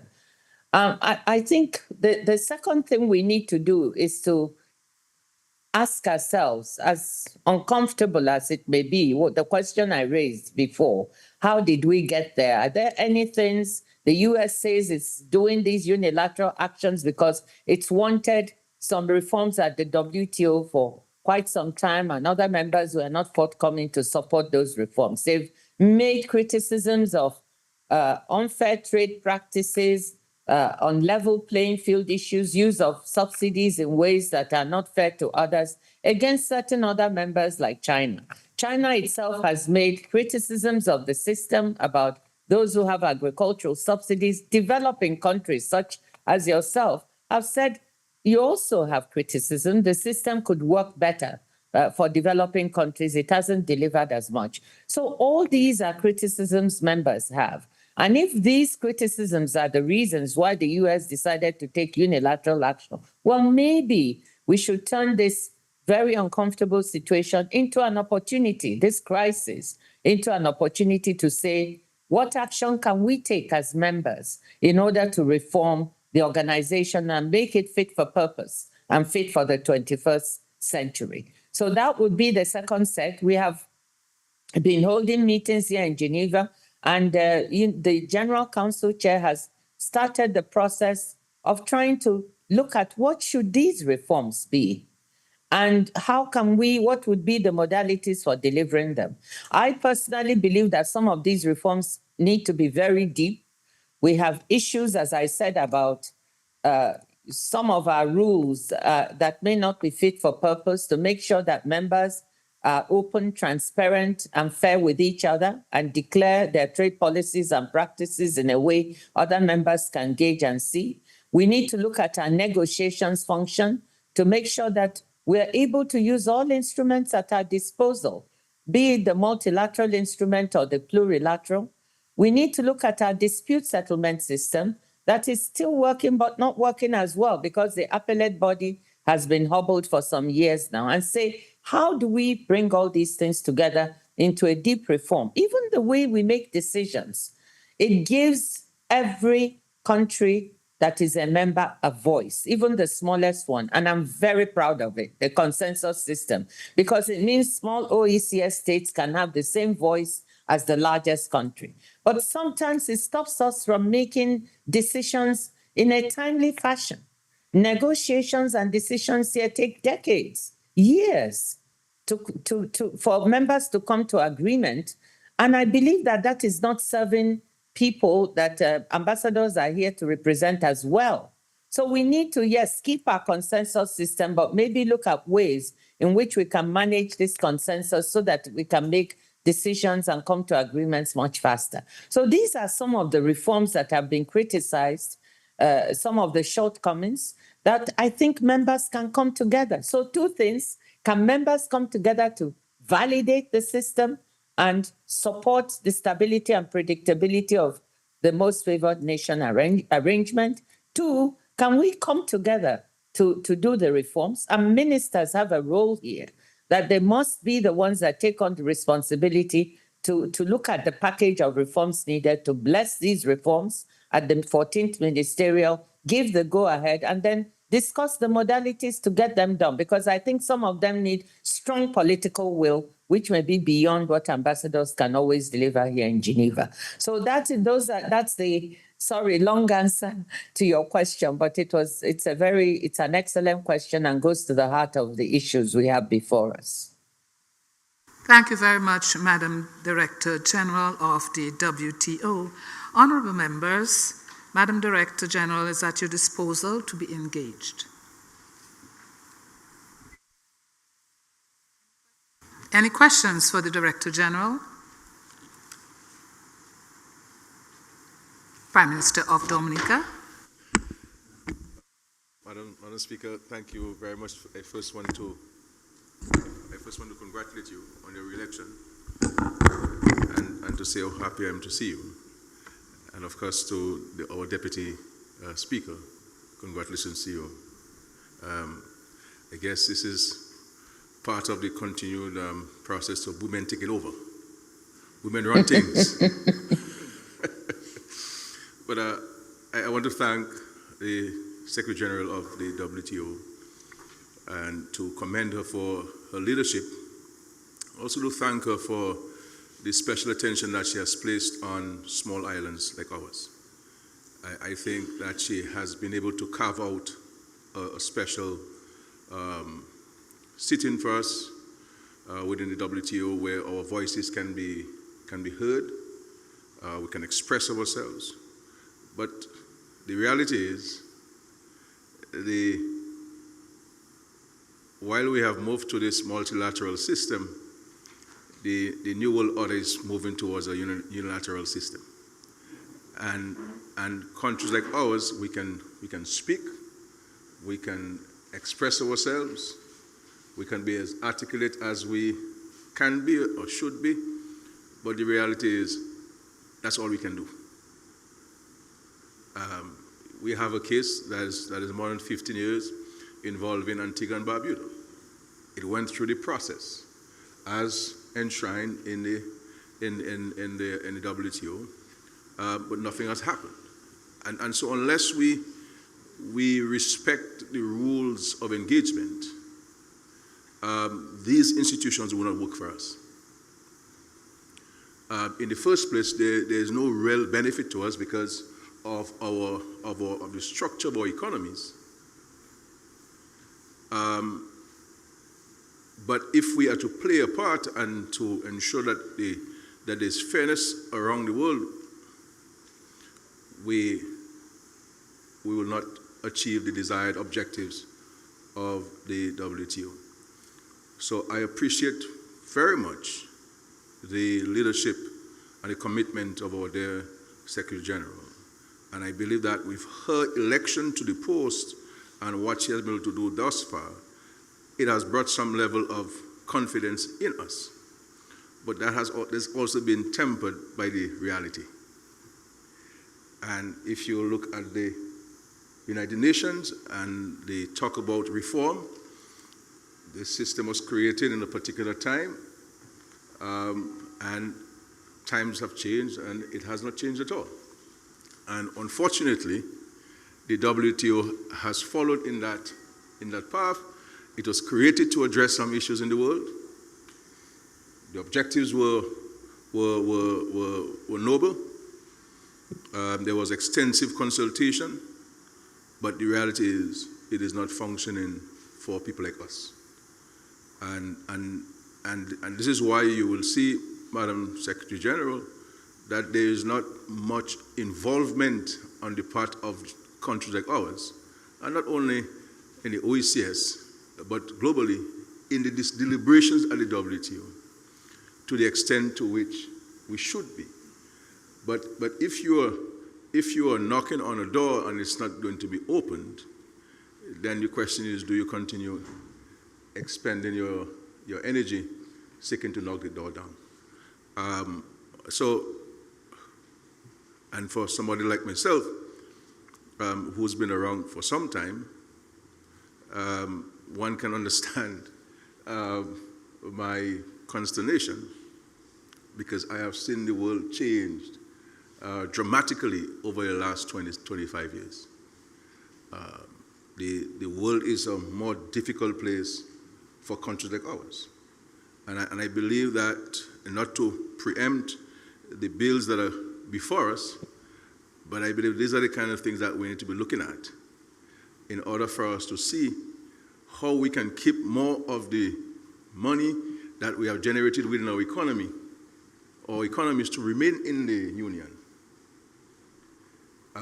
The reality is we are importing way too many things that we are producing, and some of it even in better quality. Yes, one may say that there are issues of transportation and etc., and of course the phytosanitary conditions and port health and all of these things that the bill is seeking to address. But I believe that the OECS is at a juncture where more pragmatic and urgent decisions need to be taken. I think the lecturing and the bantering of words will not help us.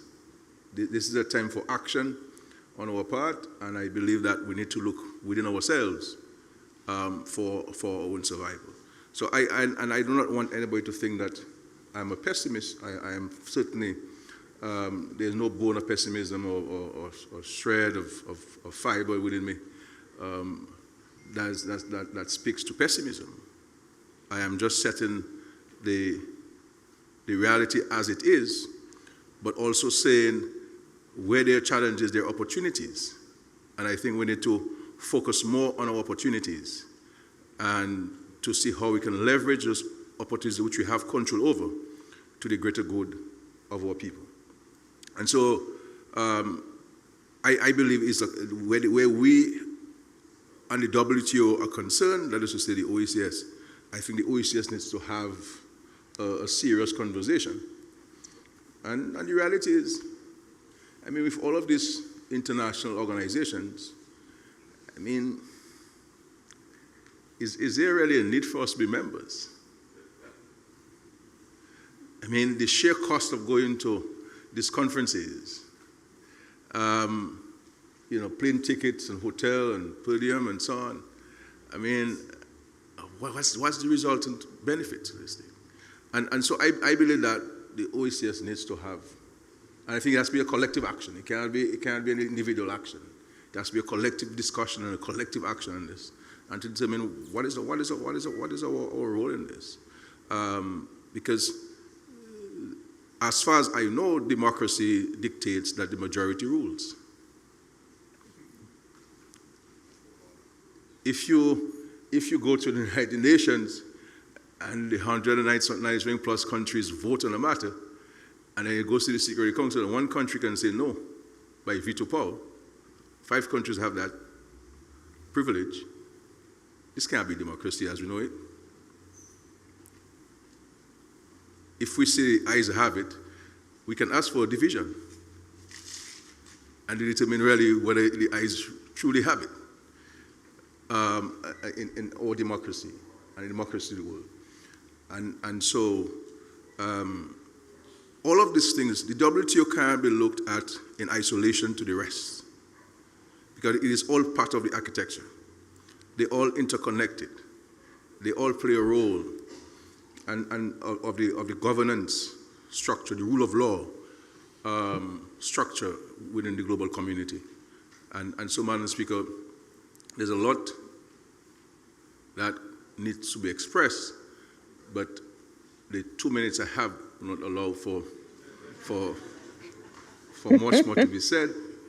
But I believe that it's a conversation I'm going to have, not as government, but as a society.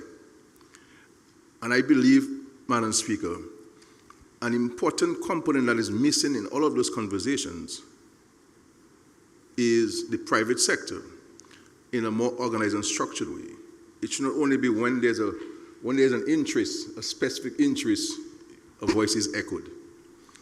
It has to be about the greater good at all times for everyone.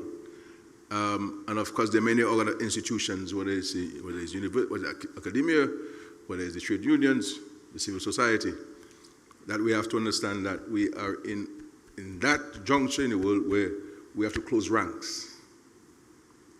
We have to close ranks. If we don't close ranks, you'll have a challenge going forward. And so I want to say to my dear sister, whom I have the highest personal and professional respect and admiration for, and who I voted for, or Dominica voted for, and who will continue to support her in her efforts towards seeking to make those changes. So my comments, Madam Chair, are not directed at the Director General. I give the Secretary General, I give her full marks. I give her A+. I'm saying that the structure has to be reviewed. The governance model has to be reviewed. How do you implement the decisions of the WTO and to ensure that everyone respects it and everyone fulfills his obligation? And unless that happens, you're going to have a challenge of we are feeling a bit marginalized, for want of a better word. And for the G7, I've said to them bilaterally and otherwise that they have a crucial role to play, because that's where the decisions are made. Like it or not, IMF don't make decisions. The World Bank don't make decisions on trade and financial rules. It does it for the G7. When the G7 pronounces on something, it becomes law. It becomes law. And I think that the G7 needs to be mindful of this, because if we do not pay attention to the way that these organizations function, where countries like ours are concerned, you will find that where countries have armies, I'm not talking about the Defense Force of St. Kitts and Antigua and Barbuda, where countries have armies and they invest in heavily in armies, you'll have military governments. And these military governments will remove themselves from the global architecture and fashion their own collaboration, fashion their own way of doing things outside of those structures and the imposition of those structures. And so, Madam Speaker, I thank you for allowing me 2 minutes. I believe I went 2 minutes and 10 seconds. Thank you very much. Thank you very much, Honourable Prime Minister. It's only in these assemblies 2 minutes go past 120 seconds. Madam Director General, I don't know if you would care to have a remark to respond, because I know you have a time limit to be with us. I think you have about 8 more minutes to be with us. And if there's any point you would like to assist the Honourable Member in his quest. Well, thank you very much, Madam Speaker, and I really want to thank His Excellency the Prime Minister for his words. I understand, the way he feels and the skepticism that he has expressed in the international organizations. Of course, the case he referred to of Antigua Barbuda is like a sore point, but I will come back to it because I think it's one of the issues that one can raise in the reform. I just want to say that I believe that even though it may look like these institutions may not be as beneficial, we should look at the WTO. The WTO is a little bit different. In the WTO, you have one member, every member has an equal voice. Like I said before, in our consensus system, I know you feel because of the judgment this may not be the case, but in the plurality of the way we do business in this consensus system, small countries have the same voice as large, meaning they can block things. They have a veto. It's not like the General UN Security Council, where a few members have the veto. Everyone at the WTO has a veto. And of course, like I said, I'm quite proud of it. It's one of the very few organizations that has this, but it also results in decision-making being a bit cumbersome, which is one of the things we need to think about. But please know that small countries are as powerful. And, I want you to know that your voice is so heard at the WTO. You cannot imagine. I commended your Ambassador Colin Murdoch before. He's one of the most respected and most heard ambassadors at the WTO.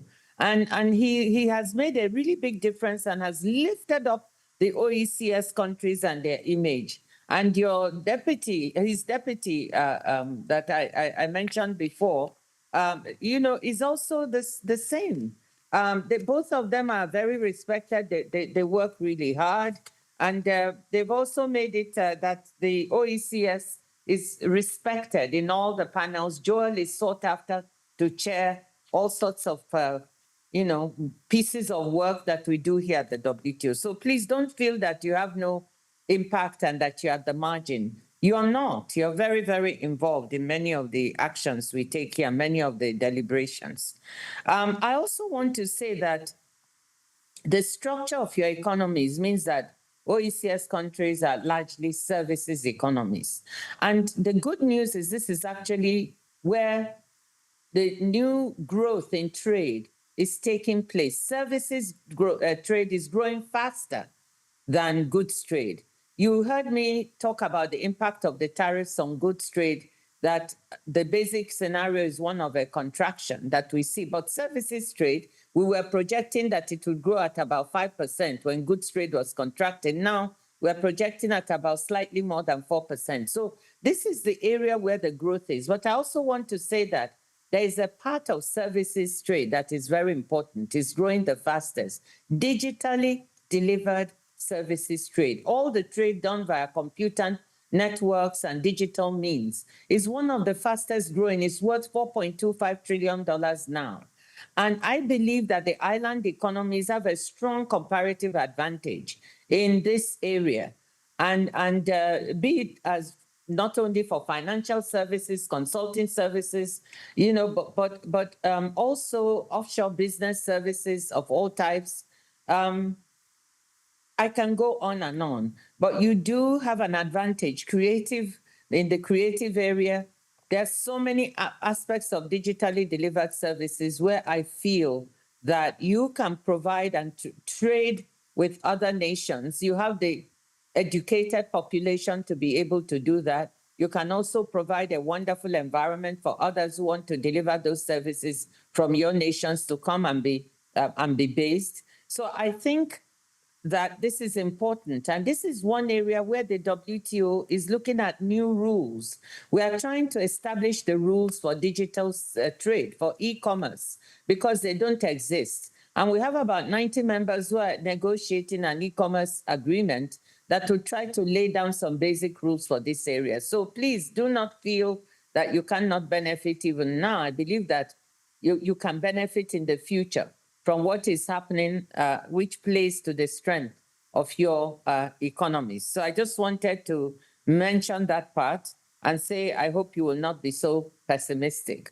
The second thing I want to mention is all those aspects of the way that the WTO functions that you think are problematic. This is the big chance to actually put them on the table as part of the reform that developing countries want to see.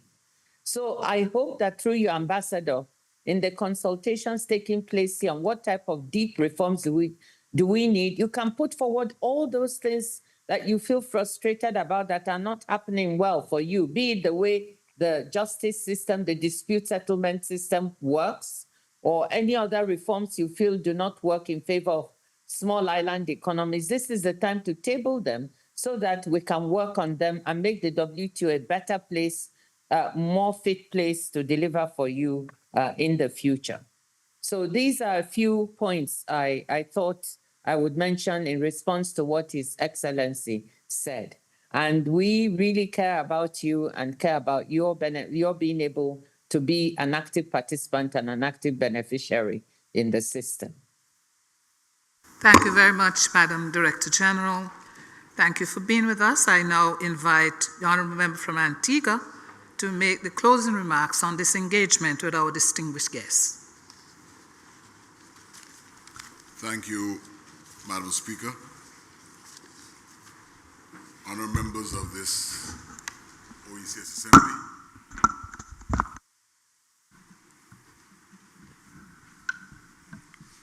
distinguished guest speaker, Director General Ngozi Okonjo-Iweala, the people of the OECS. Madam Speaker, before I say thank you to our guest speaker, allow me to congratulate you on your re-election to the position of Speaker of this House, and also to proffer an apology on the part of Prime Minister Gaston Brown, who is unavoidably absent today. Prime Minister sends his regards and best wishes for a successful assembly. So too does the Antigua Barbuda Parliament. It would be remiss of me if I did not also, Madam Speaker, congratulate your deputy, who this morning was elected, a near and dear friend of mine, and I want to assure my colleagues that the House is certainly fortified with her presence assisting you, Madam Speaker.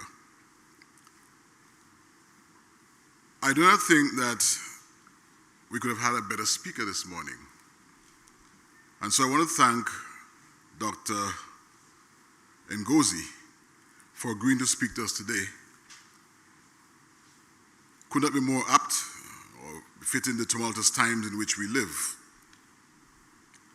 If ever the multilateral trading system needed a clear mind and a strong but careful hand, it is now. And this declaration is occasioned by the fact that the world is on fire. Everywhere war and conflict rages, and peace and stability nowhere to be found. In all corners of the globe, chaos and instability reign. From genocide in Gaza to open military conflict between Israel and Iran, turmoil threatens a relatively stable world order to which we have all grown accustomed. I do not think, Madam Speaker, I need to rehearse the facts here, because on our screens are already full of the bloody carnage that is a daily existence in so many countries. As this war and instability seems to have no end in sight, because there seems to be no statesman or stateswoman left, persons who could lift humanity to a higher cause and silence the guns and bombs. It is as if the world is being led by madmen.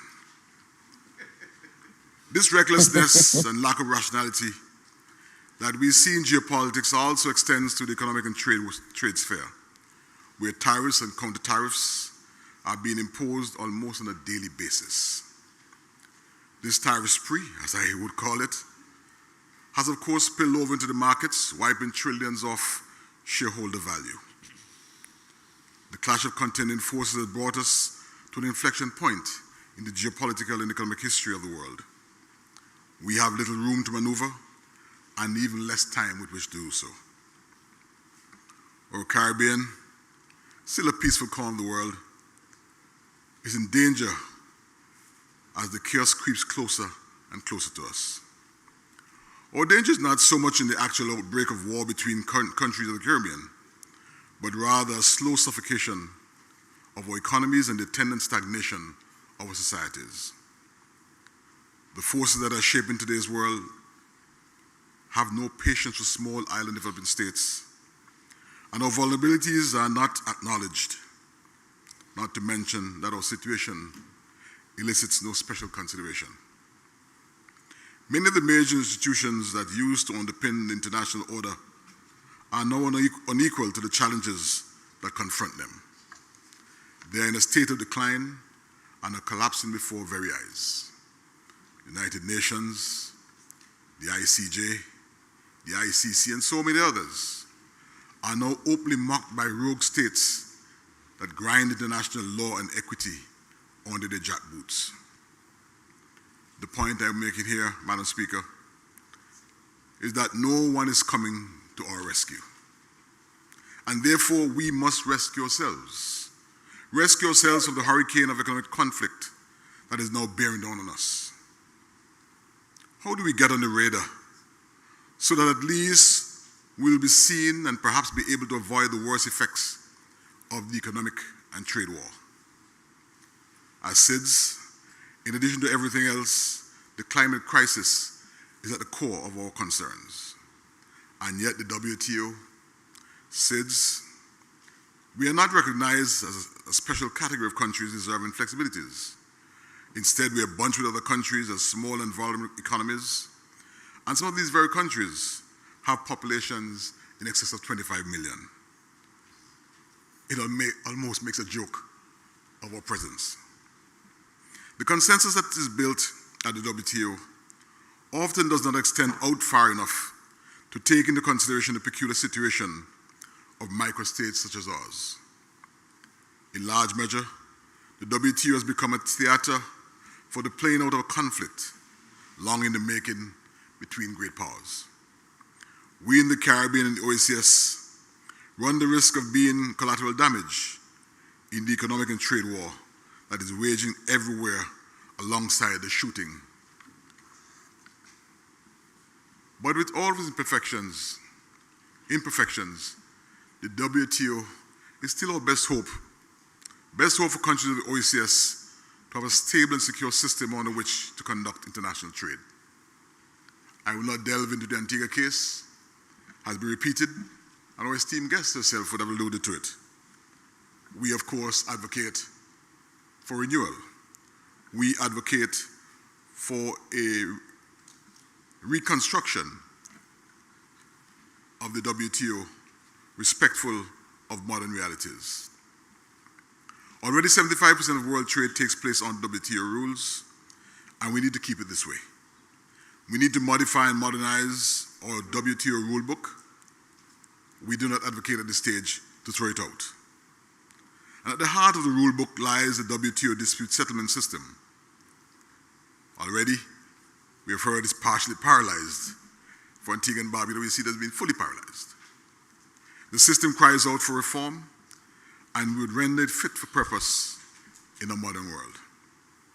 We want a system that can protect the weak against the strong, that will be fair in its application of the rules, and that can reach just and equitable decisions quickly and efficiently.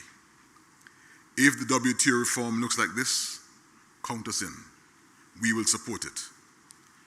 But if we allow ourselves to be bullied into adopting a system that is mishmash of bilateral deals, then we will all be abandoning the only real protection we have in the arena of global trade. The obvious question, therefore, is, what can we do? First and foremost, we need to put our own house in order. We need to summon our political will, and with a sense of urgency, we must finalize the architecture of our own Eastern Caribbean Economic Union with a free circulation of goods regime at its core. This has taken much longer than it should, and we have been coasting along, kicking the can of free circulation of goods down the proverbial path for too long. Second, we need to resolve our Article 164 issue with the rest of the Caribbean community, not by interminable debate, but by exercising discipline and doing the things we need to do at the OECS level to ensure that our companies are competitive.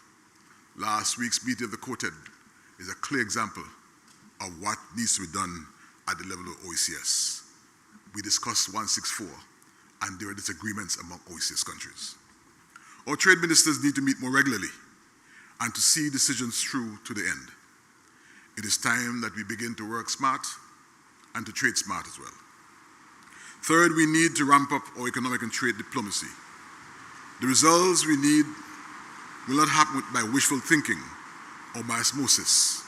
They will only happen by strategic engagement.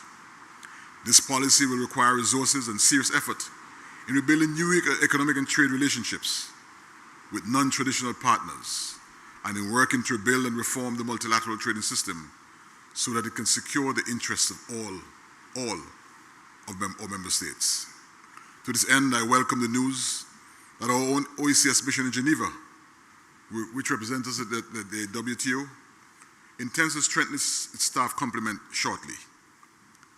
Madam Speaker, if we seize the moment and act decisively, then I have no fear. No fear that amidst the prevailing conditions and amidst the noises, that we embrace the adage that great causes are not won by fearful men and women. Antigua and Barbuda is prepared to move forward in concert with all members of the OECS to do what is necessary to defend and secure development and our prosperity that is being put at risk by today's trade chaos and irrationality. Allow me, members, Madam Speaker, to end as I started. In thanking our distinguished Director General of the WTO, Dr. Ngozi Okonjo-Iweala, for firm and skillful stewardship of the WTO at this most difficult time. Madam Gigi, please be assured of our full support. If it pleases you, Madam Speaker, I thank you.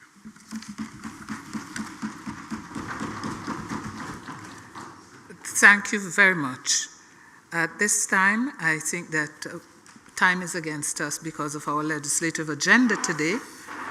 We thank the distinguished Director General of the WTO for being with us, and she had indicated that she may not be here beyond a certain time, but we are gratified that she has found extra minutes, like our member from Dominica, to be able to continue to be with us in our chamber. Madam Clerk?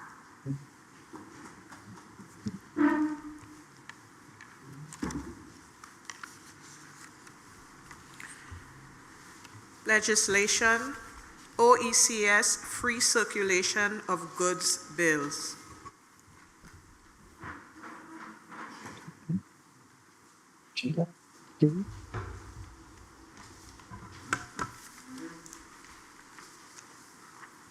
Can I leave?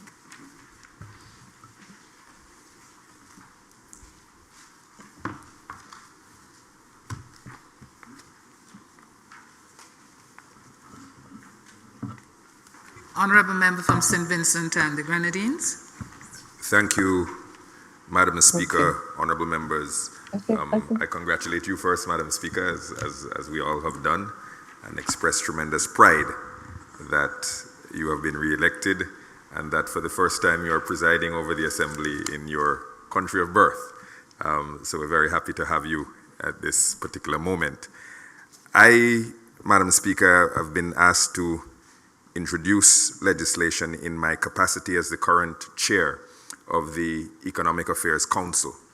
And because I have that role as somewhat of a privilege, I will try not to find extra minutes in my presentation such that the debate and the discussion can be properly reserved for the heads of government and leaders of opposition and members of this assembly by right.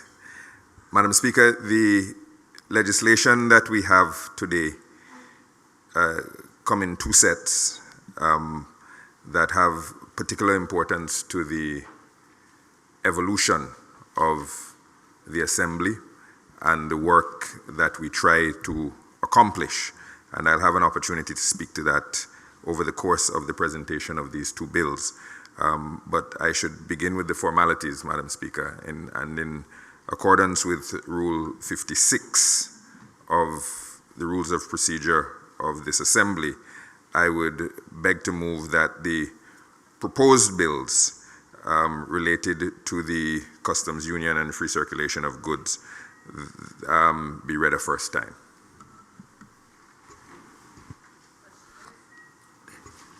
So, seconder.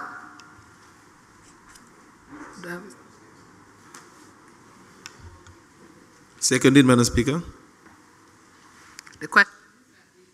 These bills, as enumerated by the Honourable Member from St. Vincent and the Grenadines, be read a first time. All in favour? Aye. Those against? The ayes have it. Ending is that, in accordance with Rule 58, the proposed bills have been circulated to member states and published in member states, and accordingly, I would move the second reading of those bills. And those bills that we will discuss at this particular point, Madam Speaker, are the Customs Control and Management Bill, the Food Safety Bill, the Plant Health Bill, the Animal Health Bill, and the Standards Bill. And I beg that they be read a second time. These bills, as enumerated by the Honourable Member from St. Vincent and the Grenadines for a second time, be read a second time. Do I have a motion for a seconder? Seconded, Madam Speaker. Madam Clerk.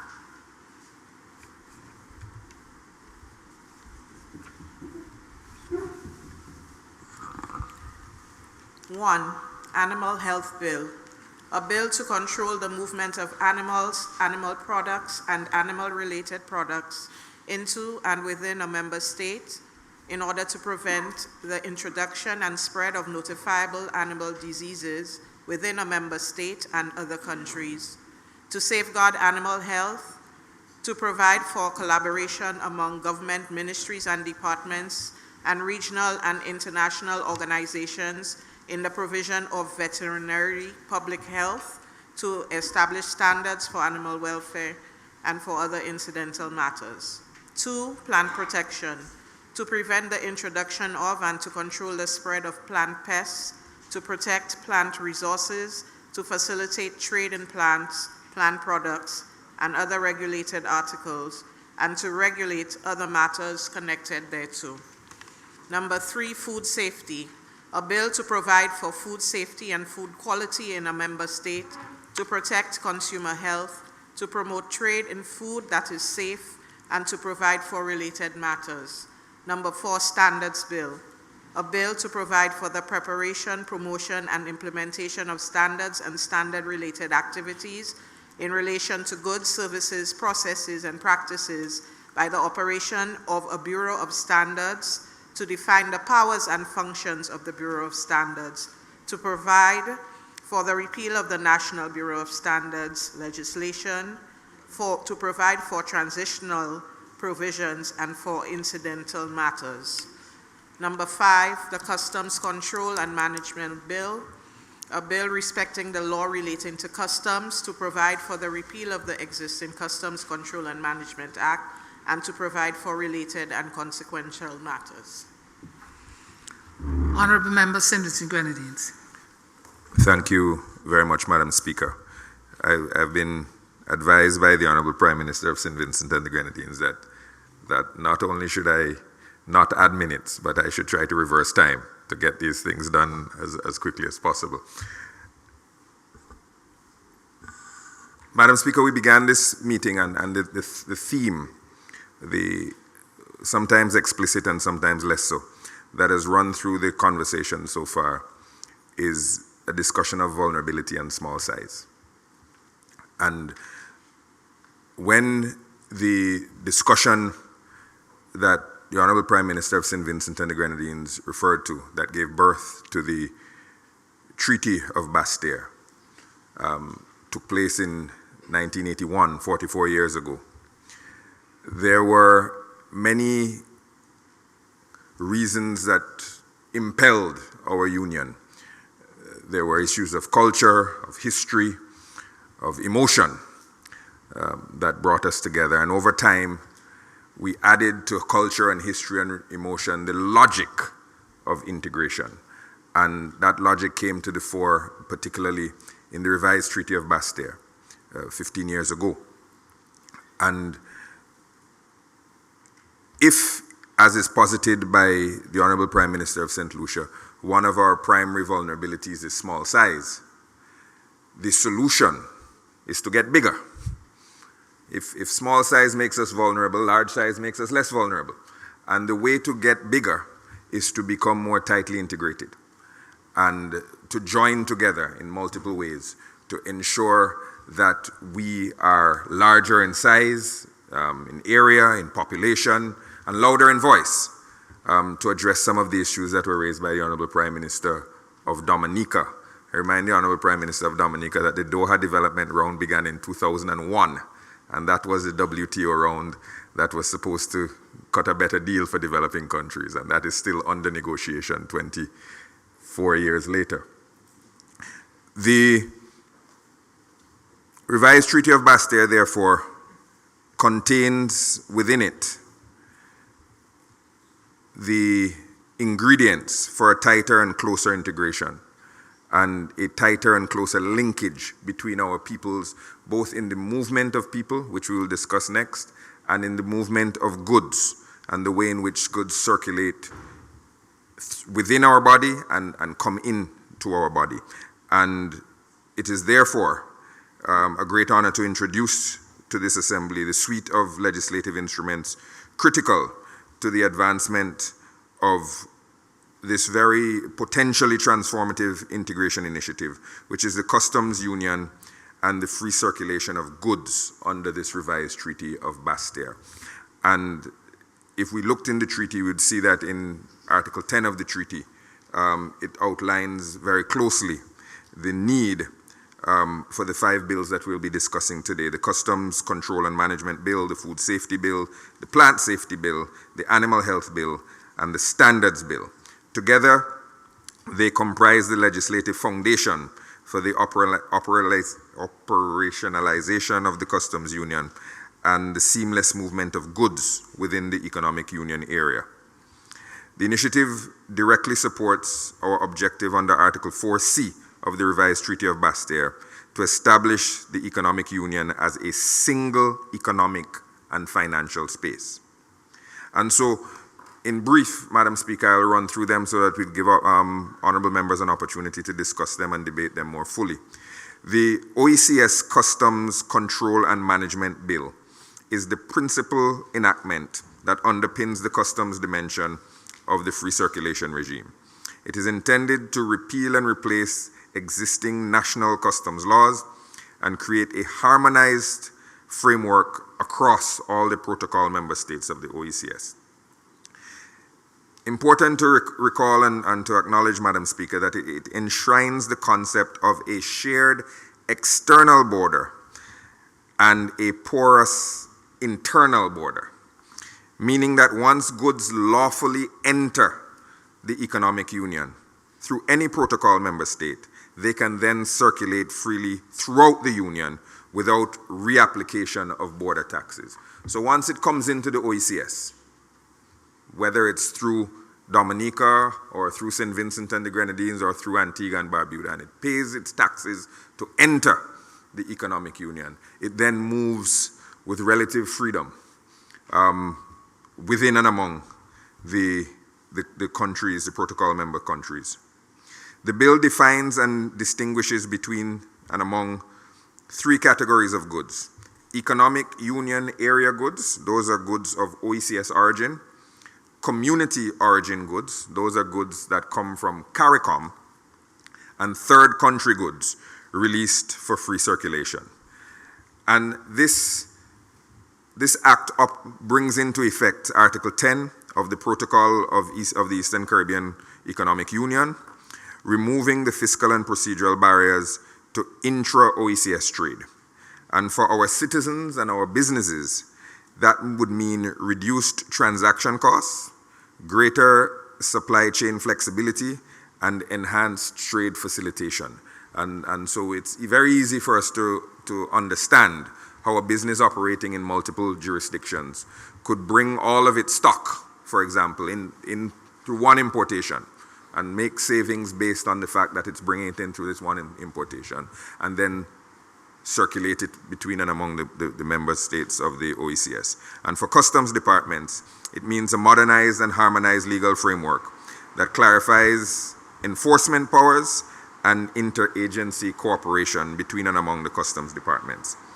Madam Speaker, the OECS Standards Bill provides a harmonized framework for the development, adoption, and enforcement of standards and technical regulations across the Economic Union area. It's important to recognize that it would ensure that goods produced, imported, or exported within the Economic Union meet basic minimum requirements for safety, health, and environmental protection. And it establishes consistency in the use of standards and promotes mutual recognition among protocol member states. So harmonized standards would prevent technical barriers to trade, which is essential obviously for regulatory convergence and facilitating movements of goods under this customs union. If it passes muster in Grenada, you honor that fact in St. Vincent and the Grenadines. And if it's good enough for Dominica, according to this unified standard, it's good enough for Antigua and Barbuda. Similarly, Madam Speaker, the OECS Food Safety Bill establishes an integrated risk-based framework for regulating food safety throughout the food chain, thereby ensuring consumer protection while supporting food trade. It mandates uniform procedures for import checks, food dispatches, and inter-protocol member state food trade. It establishes cross-border cooperation in managing food-related risks and harmonizing food safety inspections. And it ensures that safe food is not just a public health imperative, but it is an enabler of trade between and among our countries. And by ensuring once cleared, always cleared principles for food products, we reduce redundancy and ensure that food flows effectively through the economic union within a properly structured regulatory environment. Food moves throughout our region currently, but it may not move in a way that is recognized and honored by our various customs officers.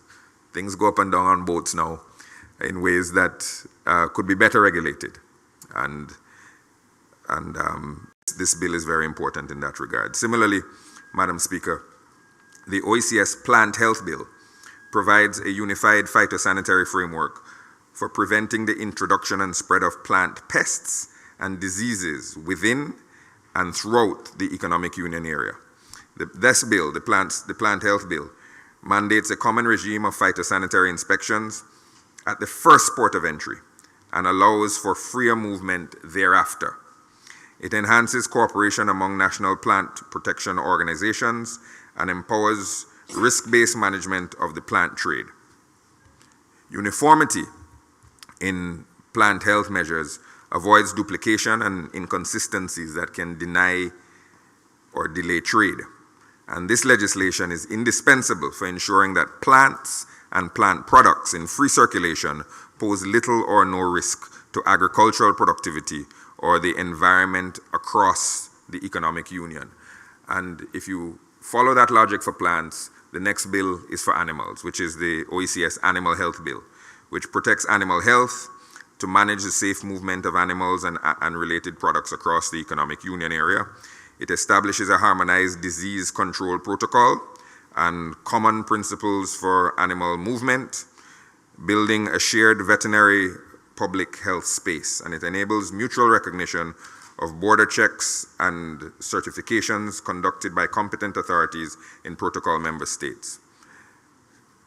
The integrity, Madam Speaker, of our livestock and animal-based food industries depends on effective animal health management. And the bill makes it easy, or at least easier, for farmers and traders to move animals and animal products once compliance is achieved at the first port of entry. We have a rather healthy trade, Madam Speaker, of cattle with Grenada. But if that Grenadian beef was then to move from Grenada and go to another country in the Economic Union, it would have to go through another set of checks because the first set of checks would not have been honored in other countries. And this would bring some level of uniformity and allow these animal products to move more freely. As such, Madam Speaker, honorable members, each of these bills represents essential building blocks in our effort to give legal effect to the vision of a single OECS economic space. Taken together, they facilitate predictable rules-based trade in goods, promote food and plant safety, animal health, and public welfare, protect and enhance the economic viability of intra-OECS trade, and enable us to meet our obligations under international agreements, including those, Honorable Prime Minister of Dominica, those set by our friends in the World Trade Organization and CARICOM. And their introduction today would signify more than just a legal reform or tinkering with existing rules. They represent collectively a renewed commitment to regionalism, integration, and OECS unity. And as such, Madam Speaker, I would commend these bills to the Assembly and urge all members to lend their support to their passage here, their contemplation in our respective national assemblies, and hopefully their promulgation into a regime that benefits trade, benefits integration, and benefits unity of our countries. I'm obliged, Madam Speaker.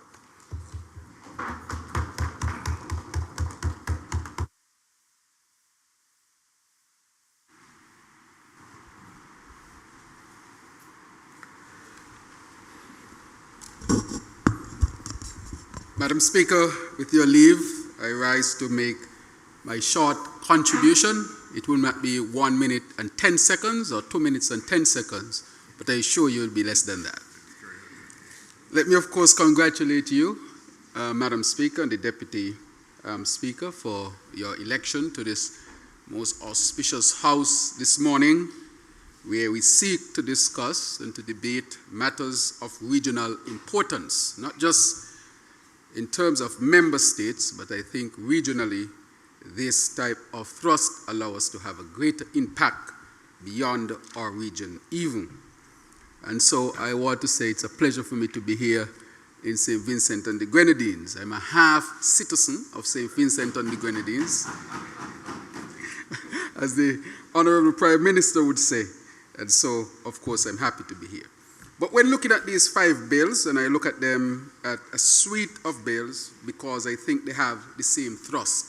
And that thrust really is to promote and increase trade among member states, but also to promote and to help to solidify even further our unity as a region.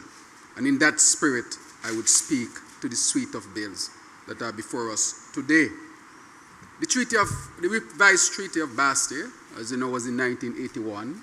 My home country, I don't think I can remember it. I may have been too small to remember even that. But I would say when you look at it, the essence of it is really to bring us closer together as a region. And as I reflect, as a very new Prime Minister, on the essence of a bill like this, which is really to unify us, but that would redound to the benefit of all of us who are members of this great organization. And I say that because if we were to look at the tangible deliverables that all of us would have benefited from, I think that each individual state by itself would not have achieved many of the things. For example, our currency. Our currency, of course, is in our small region. We are just about maybe 650,000 people. I think we are less than 1 million. But none would doubt that our currency has punched above its weight. Tell me which individual country in here could have had a currency if they were to have one for themselves. Again, speaking to the power of our unity and speaking to the power of the OECS. I will also speak to the fact that within the region, we may not know, that while I see recently Joe Biden had to pass a bill to make insulin accessible to the people of the United States. I could not believe, I studied in the United States as well, but I did not recognize that there were people who could not afford insulin. And he had to pass a bill to make sure insulin, a very basic medication, was available to the people of the United States. And this is the most powerful country, richest country on earth that could not guarantee insulin to all of its members. What does that have to do with us? Because of the OECS structure, where we buy medication in bulk, and many of us don't even recognize that, the cost of insulin is very cheap in our region. And so we take it for granted. Almost every country in this union have insulin free of cost, or the cost is so minimal that nobody ever speaks about it. But it's not because we are special, but it's because the OECS is delivering a platform and a mechanism to ensure that our people can have access to a medication as basic as insulin, when powerful countries as the United States, where insulin may have developed, they could not even deliver it to all of their people. What is the message that I'm seeking to bring in all of this? The message is clear. It is simple. That the more unified we are, the more we work together as a region, the more we can deliver to our people. And I hope that that is the message that we leave with today as we go through these bills, and I know the specifics will be discussed at the level of the member states. I want to add, for example, look at the cost of energy across this region. The cost of energy in the OECS is one of the highest costs in the world. We pay about 30 to 40 cents per kilowatt, and that is generated principally US cents. Correct, let's just say US cents. One of the highest in the world, if not the highest. And when I look at it, I ask myself the question, if we can buy medication together and deliver insulin at cents, if we can have a currency that is so strong, we have different agencies, of course, that are facilitating our advancement. What if we were to buy in bulk our energy needs as a region? I am almost certain that the cost will go from 30 to 40 US cents and can be driven down to 10 cents because we'll have more bargaining power in addition to a broader market. I just want us to reflect on these. So while we discuss with the World Trade Organization, and we have disputes with them, and we have issues with them, and we should continue to advocate for our rights at these international bodies, we must also reflect on what can we do more as a region for ourselves. And I consider these to be low-hanging fruits. And they are not theoretical, to speak, and they are not pies in the sky, because we have done it already. And it means, therefore, we have a platform to do it again. And so I want us to look at ways in which we can leverage our shared populations, our size, to increase our bargaining power. Can you imagine when Antigua was having that trade dispute of the OECS, with all of us was standing at the podium with Antigua? I'm sure that Antigua's voice would have gone even further. And so our unification is not only felt in our region, but on the international stage. The more united we are, the bigger and the better the outcomes we can have. So in a great sense, as I wrap up my 2 minutes here this morning, I want to say that I hope that this is a platform that will help us to continue to grow as a unified body, so that we can make sure that whatever we achieve is achieved to a level to redound to the benefit of all of our people. But let me say this lastly as I wrap up. In St. Kitts and Nevis, I have taken a different approach in terms of my relationship with the opposition.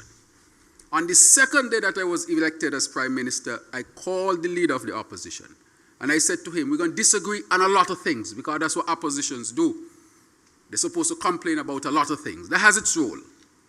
But I said that there are some things for national development on which we will not disagree. As a matter of fact, we will unite and put a united front, because the benefits that we are to derive from these things will benefit all of us. And individually, no government, no party will be able to achieve it. For example, the geothermal.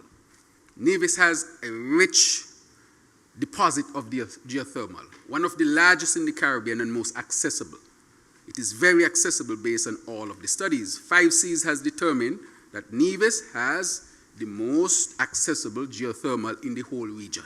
That is their studies, even though Dominique has gone ahead, which of course we applaud and we look to as an example. But because of the federal system of St. Kitts and Nevis, no one government would ever have the opportunity to really leverage that unless there is cooperation between government and opposition generally in the country. And so I sat with him, and he and I decided that this resource, we will not have any dispute, we'll approach it as a single entity. And we have done that. And look at the results that we have gotten. We have reached the point now where we are about to open the bids to start the drilling for the geothermal, something that could not have been done for decades because of political strife. So my message also here to us is that as the oppositions are here, there are things we can always disagree. We can disagree on 95+%. But there has to be at least one or two major things that we must agree on. And that can help, of course, to advance not only our individual countries, but also the region. So I finally say, my message is, let us continue to work to bring greater unification, which will result in benefits for all of us. And I want to use St. Kitts and Nevis' example, maybe because I was new and a bit naive, but naivety is not always bad, because I found a common ground, of course, so that we can find common grounds for us to work on for the benefit of all. And of course, my opposition member is here. We debate on a lot of things in Parliament, but I want to welcome him and tell him he's a part of this great organization as well. Thank you very much.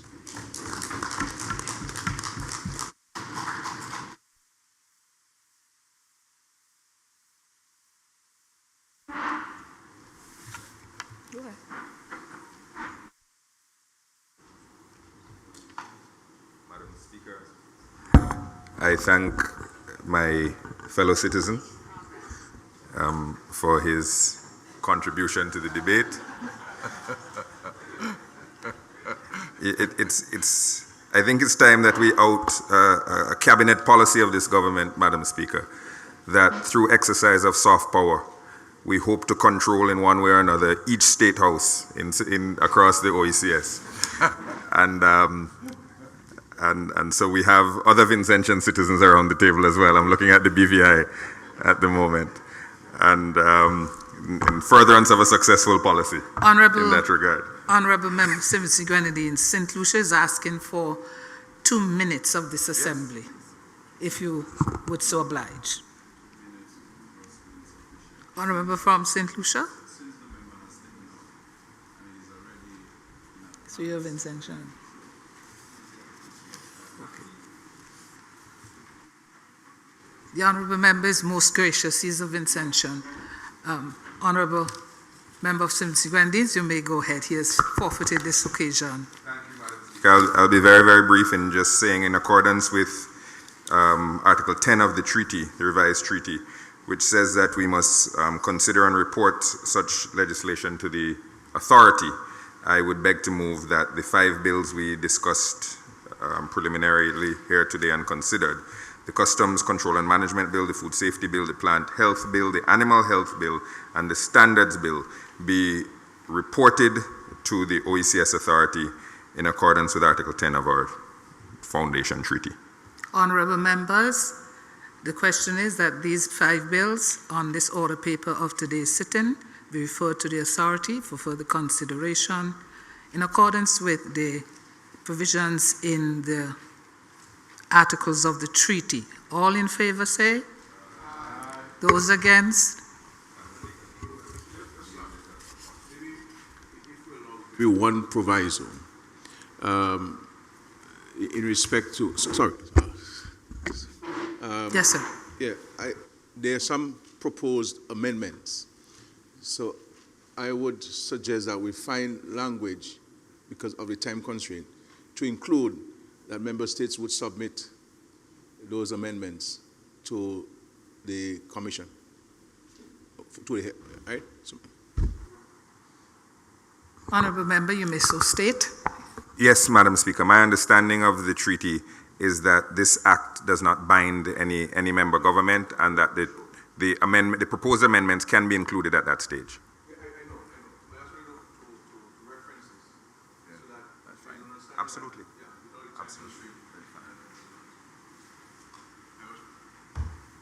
So reflected. I agree.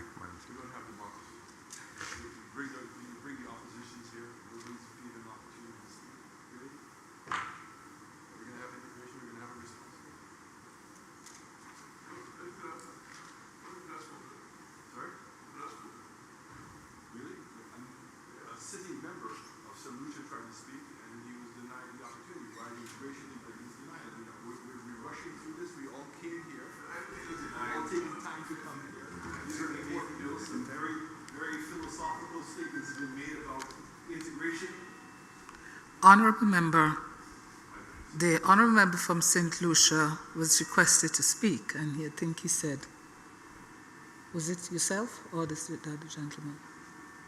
I did raise it, but I didn't hear anyone rise or see anyone rise. Honourable Member of St. Vincent, the Honourable Member of St. Lucia is raising a point here, and if the Honourable Member care to take the podium.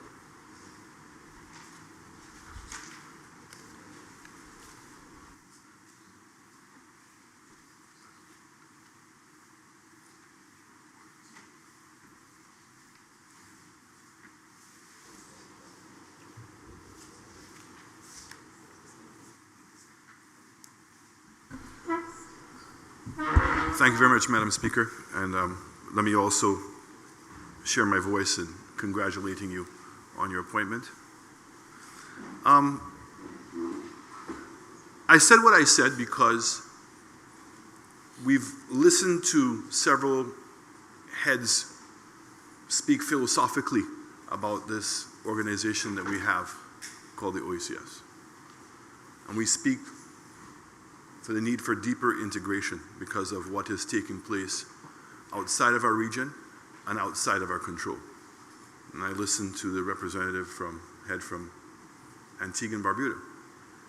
And he ended where I'm glad that he did, because while it's good to know what we're facing, at the end of the day, what is the solution? And the solution, as he pointed out, is to get our house in order. So it can't be that we have this event once every 2 years. And I think that it is fair to say, Madam Speaker, and that is no disrespect to you and what you're doing, but it's become ceremonial.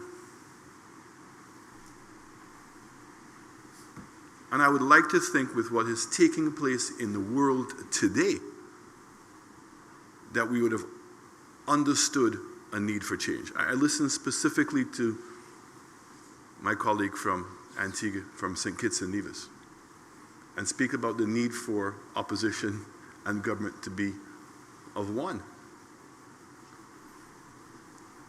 I don't need any answers, but the question is, did the opposition and the government meet before they came here and discuss these motions and these bills? Did we do that? And therefore we came here with a country position where the documents circulated in sufficient time for persons to have absorbed it. Now, leaders of the opposition don't even have sufficient staff to keep up with the general legislation, far less have had the ability to absorb this, and would have welcomed the opportunity to have shared that. I share my esteemed colleague from St. Vincent and the Grenadines, Prime Minister, that OECS has proven over time that it has a useful purpose. Are we going to strengthen that? So I was saying to him, and I was saying to some of my colleagues earlier, sometimes you have to take a very radical position to start appreciating whether in fact that there's a greater opportunity to be had. So here it is that we're discussing bills about integration of trade to make it easier and functioning, yet we are members of CARICOM, in which that is not working. And all the leaders sitting around this table all know that our relationship with CARICOM is not working. So imagine if we had the tenacity to pull out of CARICOM and renegotiate bilateral agreements with Jamaica, bilaterals with Trinidad, bilaterals with Guyana, and bilaterals with Barbados. Would we be better off? I'm not saying we do it, but sometimes we have to ask ourselves that question. Because certainly when I was Prime Minister, I felt that we were being ignored. I felt we were being disrespected. I felt so many times we went to a meeting at CARICOM and listened to the larger countries debate among themselves as if we were not even there, Madam Speaker. And reached no conclusion. We've all left our homes with the great expectation by coming together that we resolve something, as we said, to who? To the benefit of, to the people. We keep saying that. But it's not sufficient to say it anymore. It's sufficient, we must act on it. I look at the bill and I ask myself, is it reasonable? Are we all going to sit here and try to suggest that we're going to have a common policy on the value of tariffs?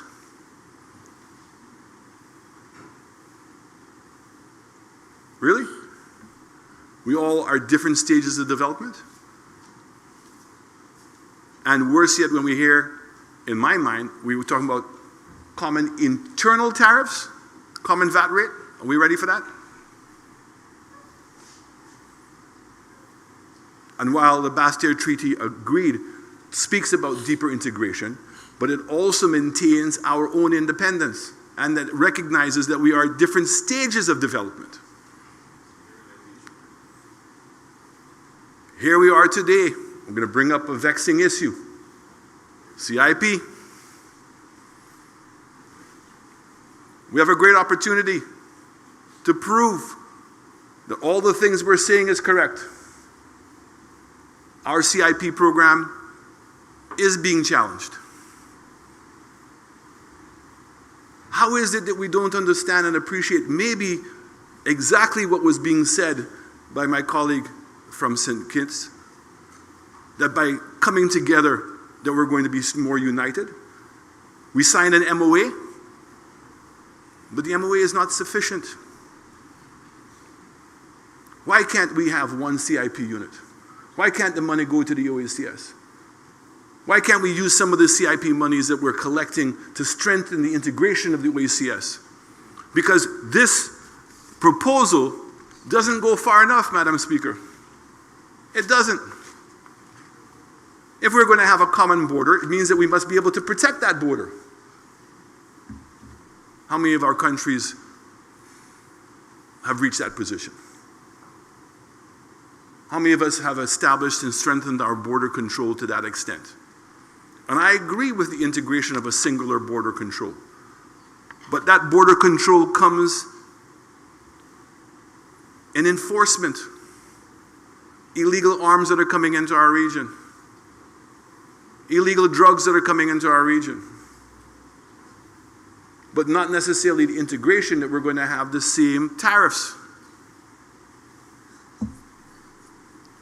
Mr. Speaker, this bill offers us a great opportunity, I believe, and today, and how it was going to go, offers us an opportunity to write our own history.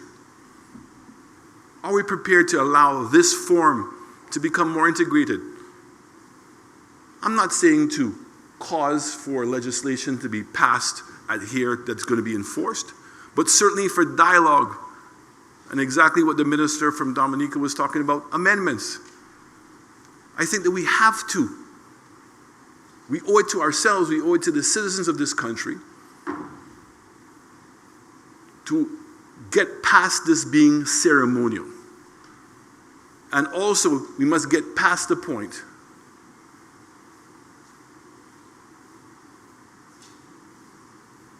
that because we've been involved in other institutions for a time period, that it goes on forever. I heard a leader tell this story He said, people want change. They vote for change. But when the change comes, they're not prepared to accept it. And he gave the story that if everybody left here today and went to their home, and the fence that was around their house, the fence was not there, but the gate was there. He said, how many of you are going to continue to walk through the gate and not recognize the change that's taking place? I think that we have a phenomenal opportunity ahead of us. And while we can differ in opposition and in government, and that is the role of the opposition, is to deliver on an evidence-based decision. And that opposition is to challenge us to do better. And Madam Speaker, I think that we can do better. I think that these bills only tokenize what we're supposed to be doing. I think we need a much more deeper integration.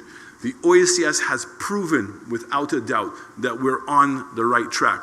CARICOM has not. Can we continue to respect our CARICOM colleagues? When they're not integrating, is it right that a supplier from St. Vincent and the Grenadines or from St. Lucia is selling products into Trinidad and cannot get currency? And in fact, their businesses have time to go out of business before the matter is even resolved. Or are we getting free access into those markets? And that's why I say, so sometimes to find out the answer to that question is to take an extreme case and say, imagine if we could sit down and renegotiate with Jamaica on a bilateral basis. Negotiate with Trinidad on a bilateral basis. Negotiate with Barbados on a bilateral basis. Because Barbados is 250,000 people. We're 650. I think it's 750. But let's say it's in between the two.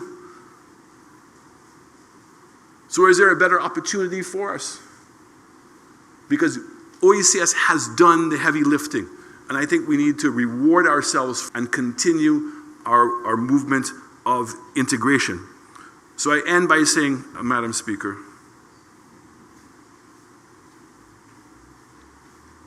that these bills are good bills, like many of the other ones that have come, but in my humble opinion have not gone far enough. And we have to look at the enforcement, the implementation of these bills. And the implementation of those bills, if they're going to work, if we're going to have a common area and a common border, requires a much more strengthening of our institutions. And those strengthening of our institutions come for money.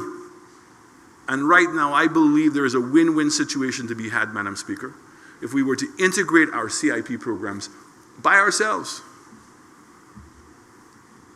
and allow it to be at the OECS level, where the funds go into a common fund at the OECS level, and the leaders can decide how you're going to divvy it up.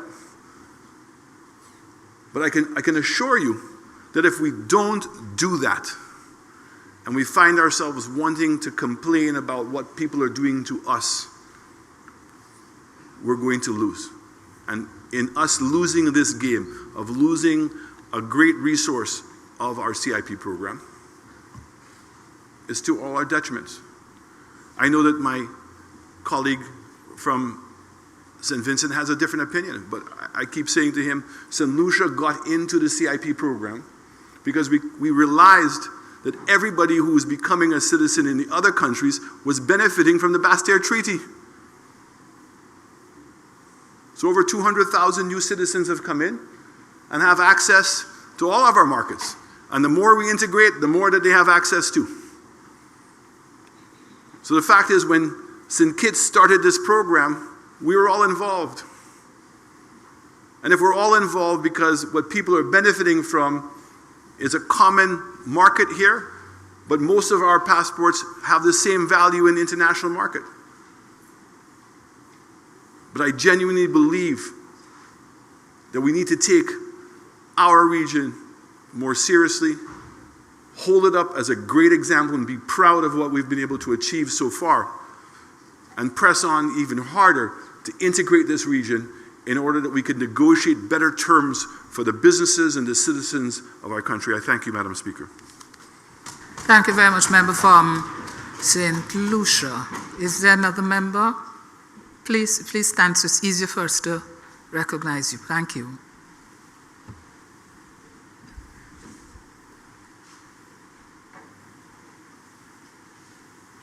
Thank you, Madam Speaker. Madam Speaker, let me join with those who went before me to congratulate you on resuming the role as Speaker of this very important assembly. And I want to take this opportunity. You know, the truth is I was not going to stand, Madam Speaker. And the reason being that the words time constraints were used so many times during the session that you literally felt that you were going against the order of time should you stand. And I want to join, Madam Speaker, with the presenter before me, the member before me, and to say that some of us had so many challenges, even to get here, that I started wondering myself, you know, was it worth it? And if we had to assemble every 2 years for an exercise where we present a suite of bills, which I totally, absolutely agree with, but do not provide sufficient time to ventilate and to discuss, we're going to continue to have the same challenges of regional unity as we've had over the years. Madam Speaker, when the presenter of the bills said it's important to have larger size, larger voice, I absolutely agree. But I believe fundamentally so that there's an issue that is even more important than numbers and strength of voice, and that is united or unity in purpose. And I believe that captures the very essence in my mind of what was shared by the opposition leader of St. Lucia. Madam Speaker, you see, when we leave here, we go back to our various countries. And one member made reference of the submission of reactions to the very thing that we came here to discuss. In addition to that, Madam Speaker, I also believe very strongly, as was said before, the importance of government and opposition coming together, having a common perspective and position, particularly on these matters that are so important for uniting this region. Let's be honest with ourselves. There are members around this table who came prepared to present and decided they were not going to because of time constraints. There are members around this table who did not see the documents prior to coming here. And let me just say, no fault of the OECS Secretariat. I wish to state this. I'm therefore saying, Madam Speaker, that I really wish important matters like these are not rushed in the way that I saw that we are rushing it this morning. But let me take the opportunity to also say this, and just to make a few points. It was clearly stated, the global challenges, all that we face, it is an absolute necessity for us to unite ourselves as a region, the OECS region. Only recently, Madam Speaker, we had a visit from CARICOM, and I hate to use this as an example. And we were talking about deadlines that we met, we set, we agreed upon, and we're back to say it's impossible, we have to reset.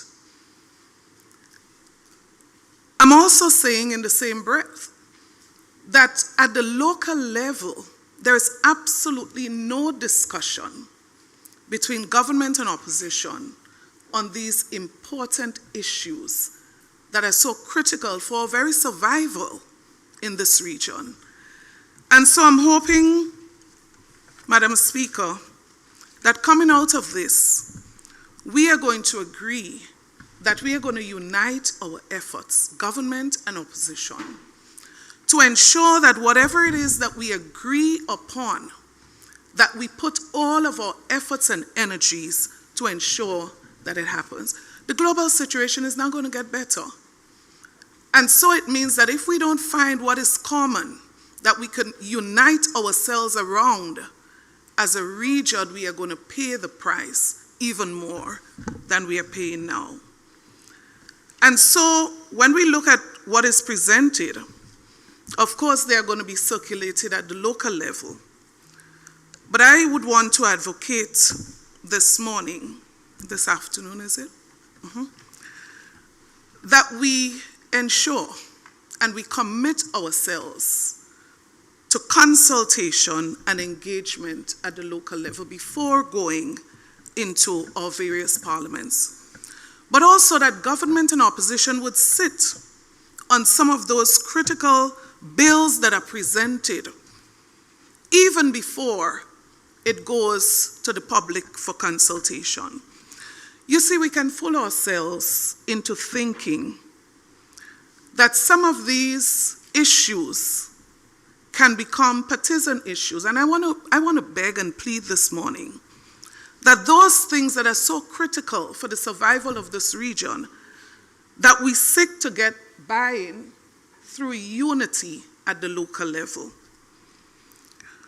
How important is it for implementation? So, Mr. Speaker, when we go to our people with these bills, we want to project a united approach.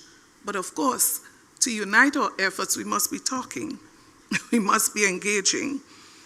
I still believe that this is one of the strongest vehicles that we have, the OECS Union, for regional integration and success.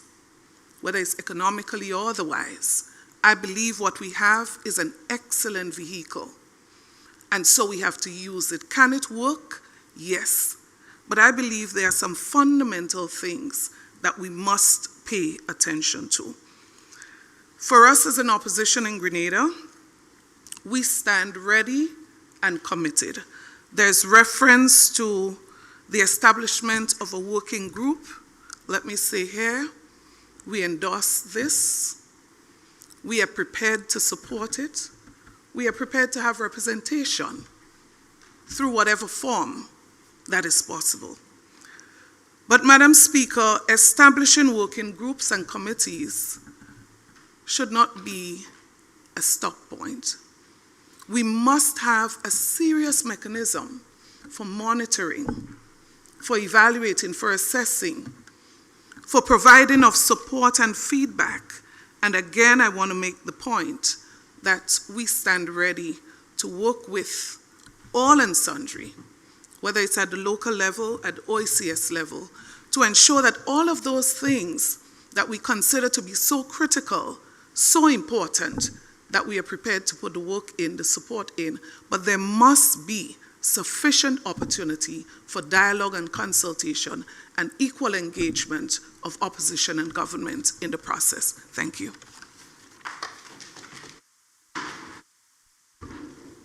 Madam Speaker, that's a very briefly though. Honourable members. Yes. And I think Prime Minister Gonzalez and myself are the two Prime Ministers who have been part of the discussions leading up to this OECS Assembly. For us to achieve what we are proposing, and I agree with that, we have to be prepared to divest ourselves from a national standpoint of our constitutional authority to enacting laws. If we do that, then we will have a parliament that has authority to debate and to pass legislation. As it is now, we've had to use the experience and the goodwill of the former Minister and Member of Parliament of St. Vincent and the Grenadines, Honorable Baptiste, to hold on as a figurehead speaker who is being given some gas money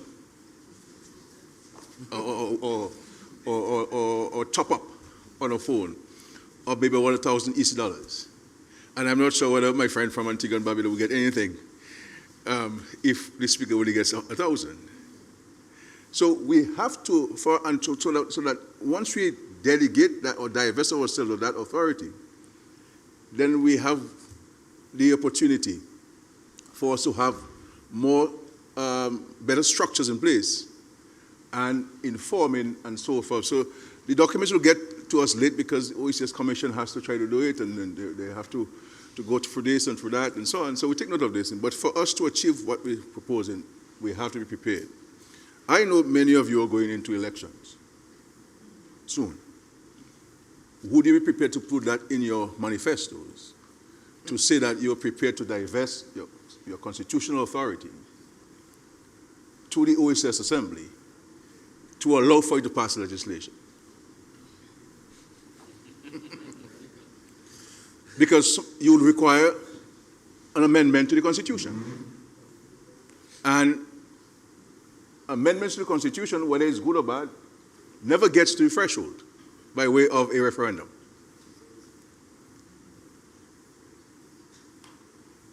And so that is where it's going to require the collaboration for us to achieve this.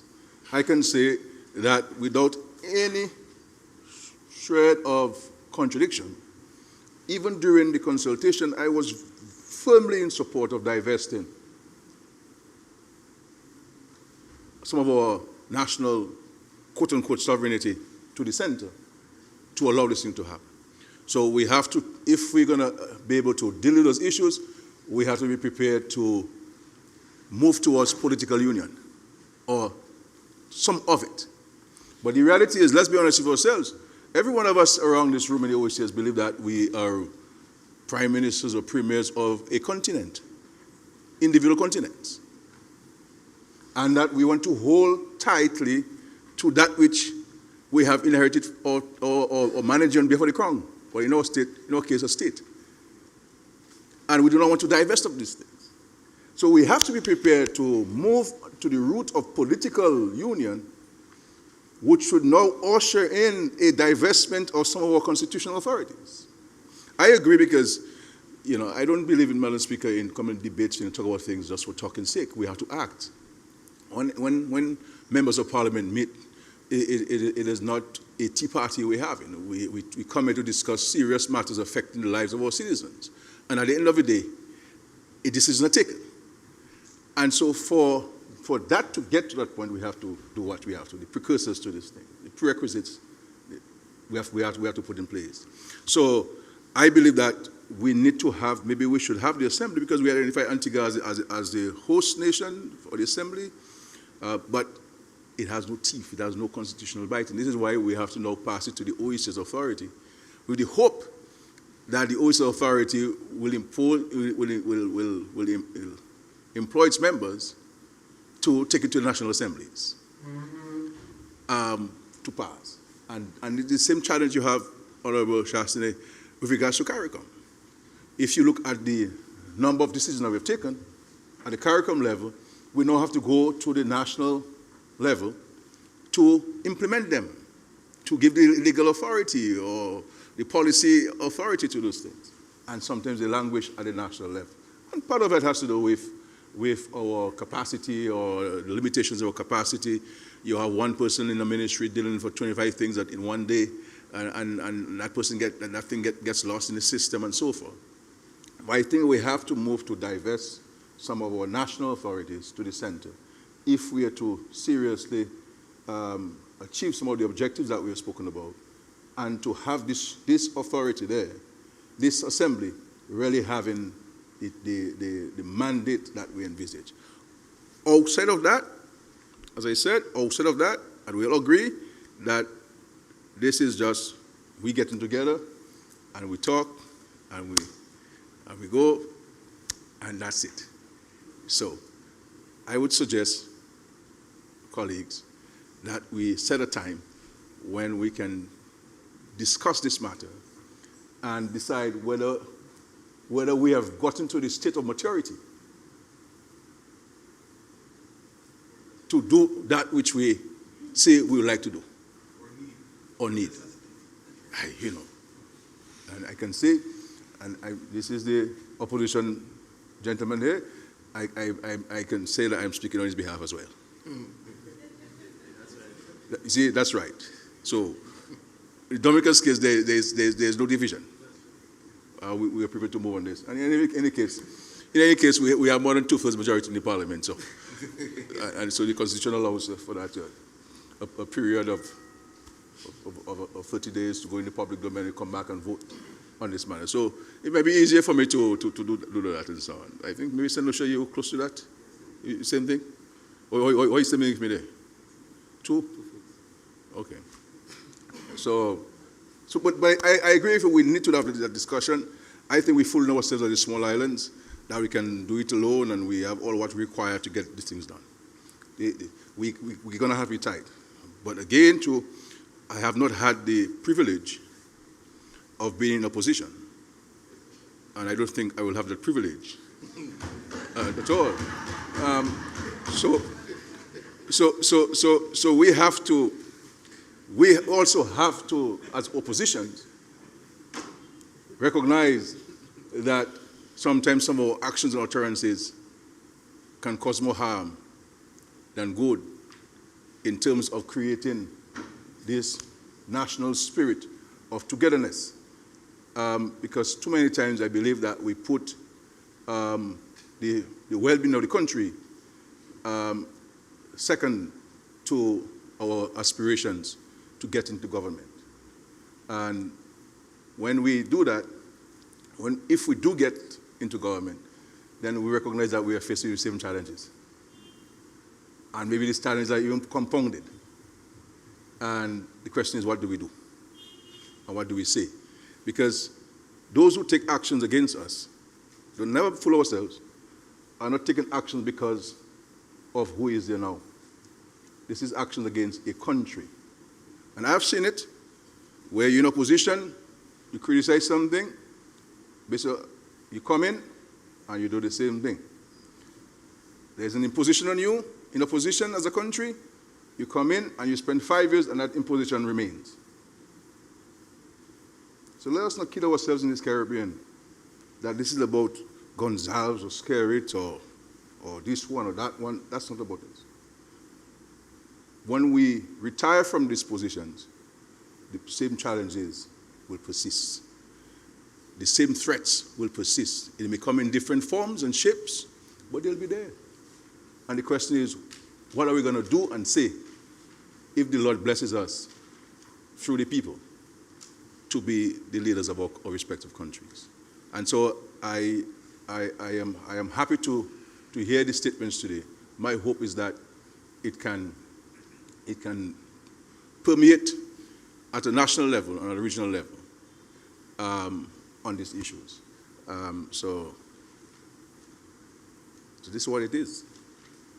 Political union, divesting of our national, quote-unquote, national sovereignty to this, not all, but some of it, on critical points, to the center. The issue of security, the issue of trade. If we're islands, why is it that the St. Lucia Coast Guard vessel cannot come into my waters without seeking my approval? If they're chasing a drug dealer, why do they have to stop? Why can't they come? So but these things can only come not by putting pieces of legislation at a national level and making amendments at our national level, but by divesting some of our quote-unquote sovereignty to the center. We take a decision, is enforced. Like the EU. There are some things that the EU has authority for. There are some things that you, at the national level, you have authority for. And unless we get to that point, we will only remain at the functional cooperation level and not at the real benefit of this very noble action of the economic union. Do not underestimate the potential benefits and value of this union. And I think those who negotiated this, I do hope that history will record their contribution to our efforts at addressing age-old challenges that we've inherited and that we're grappling with even today after so many years of our political independence. Thank you, Madam Chair. Honorable Leader of the Opposition, St. Vincent and the Grenadines.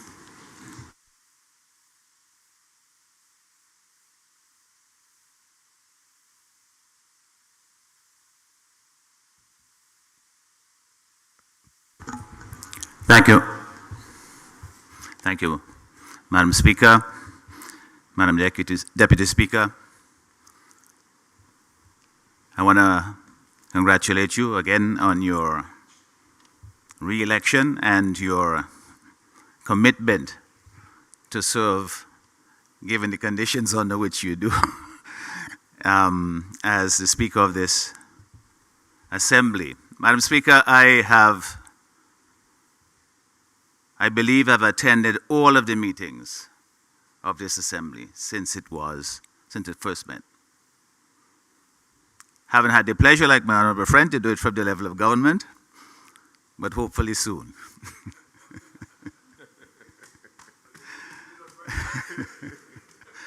But what has happened, Madam Speaker, we've seen over the years. I remember in the first or the second of the assemblies that was held in Antigua, the then Prime Minister said, "Welcome to the delegations to the Antiguan parish of the OECS state," or something to that effect. And the idea was that this is a process which was set in place by the Bastere Treaty and then the revised treaty, that we are working towards what the Honorable Prime Minister of Dominica mentioned, towards an economic union. What we heard here this morning, Madam Speaker, as I came, to be honest, I was kind of in doubt as to what exactly are we intending to accomplish. And I am grateful to my friend, the Leader of the Opposition in St. Lucia, for raising the issue, and my colleague, Leader of the Opposition in Grenada, for eventually bursting this stricture of time constraint that seems to have been put around this session, so that we can have a fruitful discussion about things, maybe the bills, but also larger issues as to what is the role and function of this assembly. I recall in one of the debates in Antigua, we dealt with a substantive matter, that is to say, a motion that dealt with the free movement of people within the OECS. And there was debate on the floor on the matter, and anybody who wished to speak rose and spoke about it. Today, at the assembly today, there were prepared speeches by designated or selected members to present, and I didn't feel, Madam Speaker, as though there was no hierarchy within this chamber as to who was entitled to speak and who was not. And we come here as a delegation, and we put our differences, we leave them at the door, so to speak, so that we could represent the broader interests of the OECS people and our own national interests in doing so.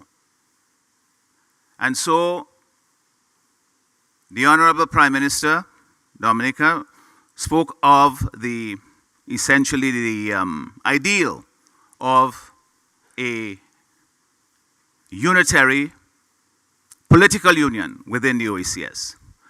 But when my friend from St. Lucia spoke, I got the sense that he hadn't even reached that point.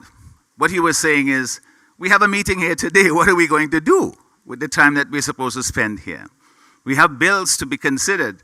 And I look at them and you say, listen, you have this customs union, and you're thinking, well, what are the impacts? What is the impact of this on people's daily lives? I remember years ago when we had the introduction of the free movement of people within the OECS. I think it was 2009. And there was a lot of discussion and fear about what will happen if you have free movement of people within the OECS countries. That one country is going to be overrun by the people from another country. We have come to a point 15 years later where I asked this in a session, I guess about 2 years ago, whether we actually keep records, whether we have any kind of assessment as to what is the impact of the free movement of people within the OECS. It's supposed to have an economic impact. It's not just a matter that we love our brothers and sisters, which we do in the other countries, but the whole idea is that this is supposed to help us to create the economic basis for improving living standards within the region for our people. And I was told then, it was via Zoom platform, that there was no record. We don't keep track of how this is functioning within the OECS or any, I don't know if any member state does it separately, but it should be done at the level of the OECS.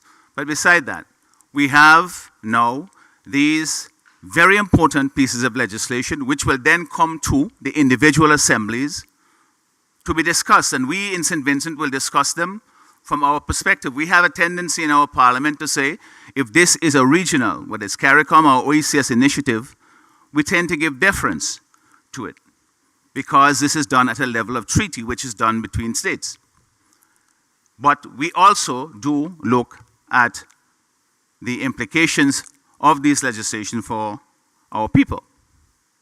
But here we have, Madam Speaker, here today, this very important suite of legislation, and there is no real discussion. This is a good forum, quite frankly. I'm sure it's discussed at the level of the heads of government, but it's a good forum for us as opposition and government to say that these types of legislation, they go beyond individual choices or preferences as to how we develop our economy, how we institute social policies. These affect the region as a whole. And everyone benefits or loses depending on how we get it, right or wrong. So this is a place where you have government and opposition together, where these can be ventilated. Not necessarily, as my honorable friend, the Prime Minister Dominica said, to go to the level of saying, if you pass it here as a legislation, is binding on countries. That level of sovereignty we can consider as we get to that point. But at least let's have a deliberative process here. Okay? I agree. But we haven't even had a discussion of the legislation as an assembly that is non-binding. I'm saying let's get at least, let us define what this assembly accomplishes. I said some years ago, I attend all of these meetings, I come to them with the expectations, I know it's a talk shop, but I say it will lead to something better. It seems to be going backwards because today we have the strictures of time constraints where we don't get to even discuss any of the substantive legislation that is here. Even in principle, where you say, okay, these are the things that are going to affect us. Take, for example, you have the jazz festival that people go to all the time in St. Lucia. You have a fast ferries going. Can I take my car when I go there and drive around rather than have to ride a vehicle? Can I leave it there and come back? Because now you don't have to worry about the tariffs and all of that stuff, so whether you imported it in St. Lucia or you imported it in St. Vincent. You know, these are things that we need to, at least to thrash out here, would know what the common denominators are, where we are, where we can agree. If we have differences here, they're not going to go away at the level of the National Assembly. And certainly when we come to explain it to our people, it's better if we do it as a unified body. As government, the state essentially explaining it and representing it to the people in our country, rather than it becoming a partisan issue, which it tends to do if we are not all engaged in the process from the beginning. Not just by being present in the assembly, but by shaping the agenda and taking part actively in the substantive work that the assembly does, not at a ceremonial level. It's becoming more and more ceremonial, as my friend suggests. And we have to reverse that if we are going to take the work of this assembly seriously. It cannot be, Madam Speaker, that the documents are not circulated because they are voluminous. They're not more voluminous than the documents that we have in our parliament here.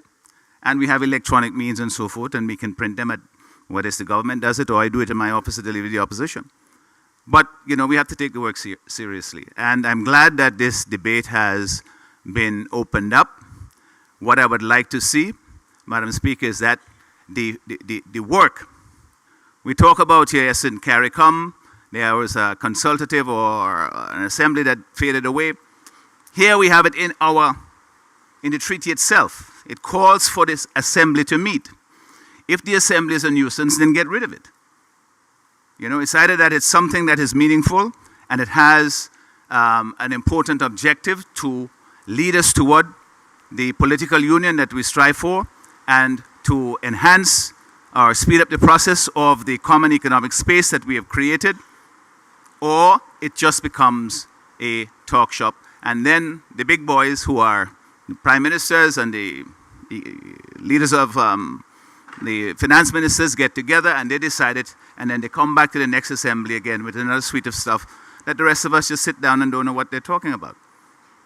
So that is, I think, if any useful thing was accomplished here this morning, I hope that this is what it does. Now it makes us think about what is the OECS Assembly? What is its purpose?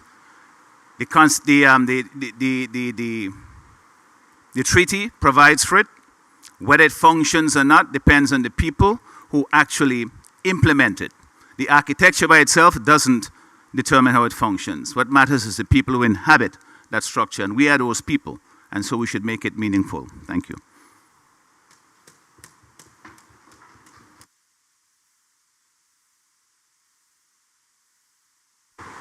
Speaker? Oh, yes, there you are. Antigua and Barbuda? Yes, thank you, Madam Speaker. I want to take this opportunity to congratulate you on your election as Speaker, and also to the Honorable Samantha Marshall on her election as Deputy Speaker.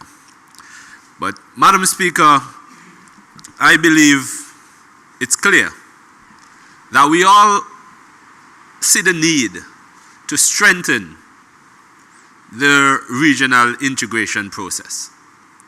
And I have no doubt that these 5 legislations will get bipartisan support within our parliaments. However, I think it's necessary for us to have the next step, because I don't think we're short of the legislative framework. But what I think we're short on is to see them pass, being enacted. Because, yes, we can agree. We are all for regional integration. I sat here, I have heard several challenges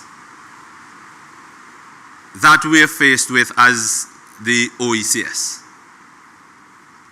But as a young person being here, I want to see, I want to hear what is our next move after these legislations would have been passed. Too often these meetings seem as if they're just formalities. For example, we have been complaining about regional travel. We have been complaining about the transportation of goods and services throughout the region. The geopolitics is increasing the pressure on us. What is our plan? Where do we go after we would have passed these legislations? And it is a concern for me because, you know, to be stuck in an airport for 2 hours is something that I would prefer not to endure. But if I know that we are going to have meaningful discussions, and after the discussions, and after we would have agreed on the policies, we need to see a process of implementation. We need to see more collaboration, more discussion, not only at this table, but it needs to continue. Because after we would have concluded our business here, that's it in terms of the discussion with the opposition. And it's something for us to really consider and try our best to move past the discussion phase. Yes, we welcome the legislations. But colleagues, it is necessary at this point for us to start to act rather than to continue to just pass and discuss and discuss and discuss. Let us move past that. Thank you so much, Madam Speaker.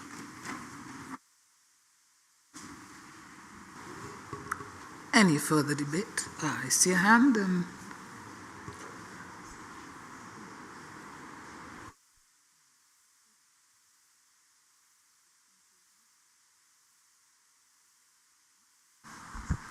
Thank you, Madam Speaker. Member for BVI? Yes, thank you, Madam Richard Speaker. Rosenberg. Thank you. Congratulations to yourself, the Deputy Speaker, on your re-election. And I also want to thank the government and people of St. Vincent and the Grenadines for their awesome hospitality. And I greet all my colleagues here. I'm very happy to be here today. Madam Speaker, I felt obliged to speak, being as the Prime Minister of St. Kitts and Nevis described, a half citizen of St. Vincent. I have been targeted in this soft power campaign, and I've been a happy participant. But I'm not just interested in symbolic citizenship, Madam Speaker. I would like to have a plot of land as well. So I'm putting that on the table. Madam Speaker, I should say as well that the leader of the opposition, who's here as a part of our delegation, also has a Vincentian wife. So while we haven't gotten to the point of unity on geothermal and other things, we've at least found one point of agreement, and we have to start somewhere, Madam Speaker. But certainly, I want to take this opportunity as one of the non-protocol countries, associate members, to really endorse what the OECS authority is doing, and I want to also endorse the words of commendation for the Director General and the whole authority in terms of escalating, expediting the regional integration process. It is needed now more than ever, Madam Speaker. When we listen to the Director General of the World Trade Organization, she, in expert fashion, described the global situation, of which we have great vulnerabilities. And she mentioned the 87% of the world outside the United States which trades with each other. And Madam Speaker, I reflected that while we have multilateral organizations founded on rules, this rule-based system that we have global actors who are acting in their own national interests, and it's naked and it's unabashed, Madam Speaker. And it is important for us to recognize that we must act in our own interests. And we have to recognize the commonality of interests around small island developing states in the OECS or otherwise. The commonality in history, the common destiny that we share, our common culture, the common threats and vulnerabilities that we all face. And therefore, I join with the chorus in saying that the unity that we seek now, we must recognize the urgency of it, or else we'll just remain like grass being trampled by the elephants. Madam Speaker, we will adopt principles of the bills which have been put forward in the Virgin Islands because they're good. And we have on a bilateral basis engaged different countries, the Dominican Republic, St. Martin, and others, to have enhanced trade relationships. And we want also to enhance trade relationships within the OECS. And we see these bills, and as assisting us in doing so. We also have some level of freedom of movement of people, Madam Speaker. In the BVI, the OECS citizens perhaps make up 25% of our workforce. In fact, St. Vincent and the Grenadines, probably well over 10% of our workforce comes from St. Vincent and the Grenadines. If we add CARICOM plus the Dominican Republic, that's perhaps over half of our workforce, over 50% of our workforce from CARICOM countries plus the Dominican Republic. And the Virgin Islands workforce is perhaps only about 30 to 25%. So we have a unique situation, and of course, we won't be able to adapt wholesale every aspect of these bills. We will have to curtail these bills in a way to serve our own national interests. And what I can say, Madam Speaker, is with the OECS, we should not make the mistake that others have made in the European Union and others. Yes, we must abide by principles, but we also must prioritize practicality. And we see that the United Kingdom ended up leaving the European Union because at least a segment of their population did not see being within that union to be within their own interests. Whether that is correct or incorrect, time will tell, or time has been telling. But we also have to recognize that there are different states and territories who come into these unions, and we have to ensure that these unions favor everyone, or nationals must ensure that their interests are being prioritized in these unions, or else it will happen like multilateral organizations, persons withdraw, or they take unilateral action, or the organizations become unserious. But we don't want that to be the fate of the OECS. And so it's important for us to ensure that we always keep at the forefront practicality, that we do things, prioritize training, education, so that persons have opportunities when those economic situations take place that persons want to take advantage of. Madam Speaker, I know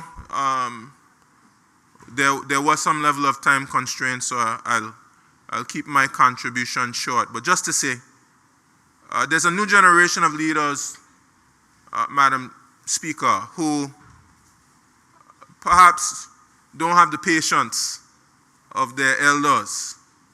Yes, we certainly appreciate and recognize all the work that has gone into getting to the point where we are right now.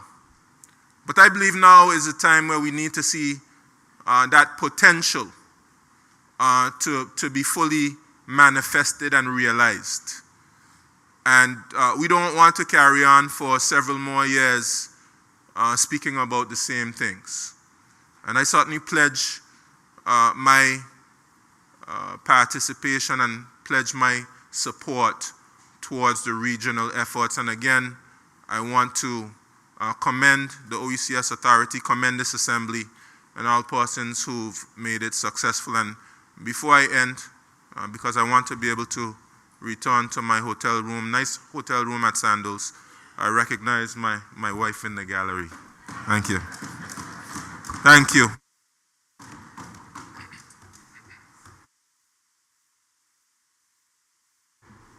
Madam Speaker, honorable members, I didn't intend to speak on these bills. In a sense, the categorization bills are a misnomer because, properly speaking, when bills are presented to a legislative assembly, when they're passed and when they're assented to, by the chief executive of the state, the head of state, and published to become law. The design of the OECS Assembly as a legislative filter, and I have, Honorable Prime Minister of Dominica would remember this, that I was in the vanguard driving this idea. And we found ingenious language within which to frame it in the revised Treaty of Bastere. And broadly, for it to satisfy two purposes. One, for certain pieces of common legislation, for you to filter the legislation through this assembly, and a report will come from this assembly to the OECS authority, and then, because this revised Treaty of Bastere is essentially a community of independent states, and for those which are non-independent, have received the necessary quote-unquote permission to engage in this exercise, whether they are under British colonialism or French colonialism, where we have quote-unquote associate members, save and except Montserrat, which is in a peculiar position of being there at the beginning in 1981. But because we have deepened the integration to carry to an economic union, Montserrat as a full member has entered reservations in relation to particular aspects of the economic protocol in this treaty. And I advise everyone to read this, because a lot of statements which have been made here today would not have been made if there was a sufficiency of understanding of the very treaty itself. So the first purpose was to act as a legislative filter. My brothers from the opposition who have spoken, and sister, make a salient point, Madam Speaker, that there ought to be a sufficiency of time allocated to perform the function of legislative filtering. Today, there was not a sufficiency of time. And those members who spoke were correct in identifying that insufficiency of time, and that insufficiency is an inadequacy in the arrangements. But in defense of the Secretariat on this occasion, it has been a problematic exercise to get governments and opposition to have time set aside for this legislative filter, this indirectly elective body. But this is not a directly elected body. It's indirectly elective. The Honorable Leader of the Opposition in St. Vincent and Grenadines is correct. There was a substantive debate in Antigua and Barbuda on the question of freedom of movement, which has brought about a conclusion, because we have agreed at the authority level and we have passed legislation to permit the freedom of movement of persons within the OECS region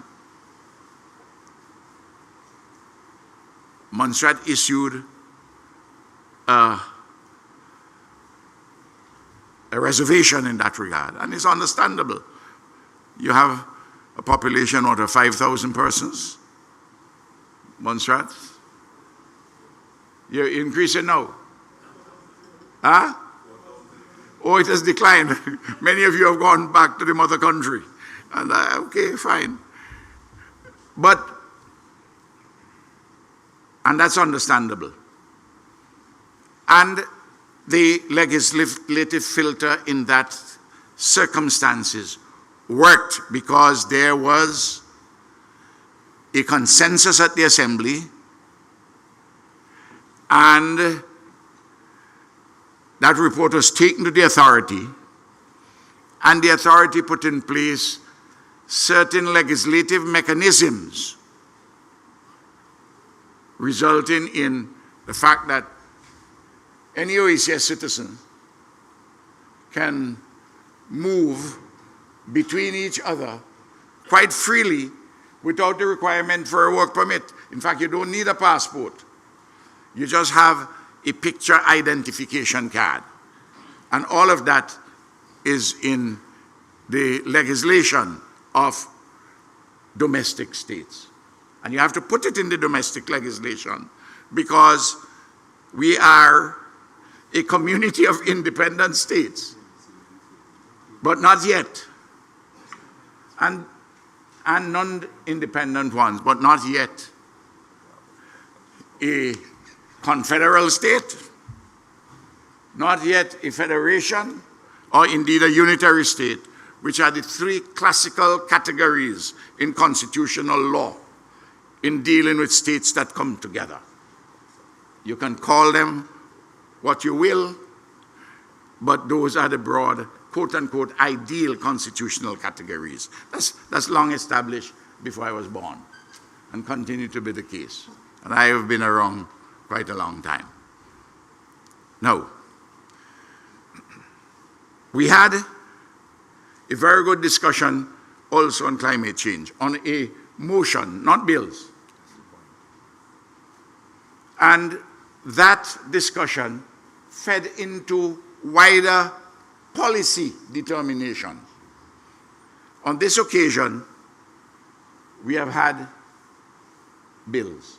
And I must confess that when I saw the agenda for the bills, and I indicated this to the Honorable Leader of the Opposition, I was concerned as to how we will proceed with these. And I advised the distinguished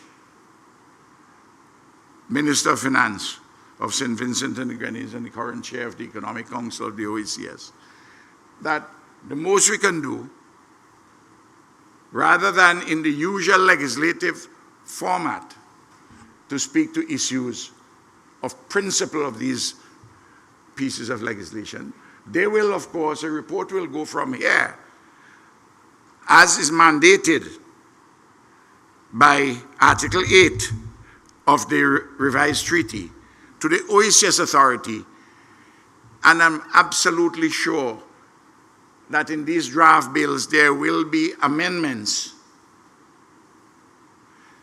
and there will be further discussion among the leaders in the Parliament, leaders of in the OECS authority, and with the draftspersons, and a common bill would be presented to the respective parliaments of each of the countries to address these matters. Those are within the protocol states. I don't know if Montserrat will issue reservations in relation to these also. So strictly speaking, these matters which are here are not germane to the British Virgin Islands. It's the Virgin Islands, of course.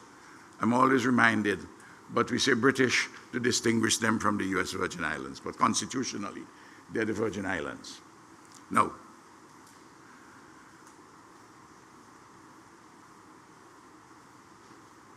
so we have a process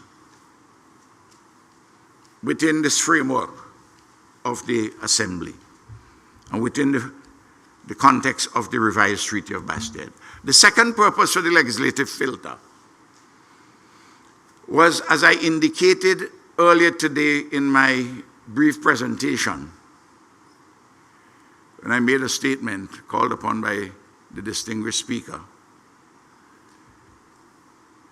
was to lay the basis for a possible further elaboration of an assembly in some time in the future, if we arrive at a position either to have a single confederal state or to have a federal apparatus or one of a unitary state, whatever the political market can bear. And I will go for whatever is the optimal, whatever is workable, to what the political market can bear.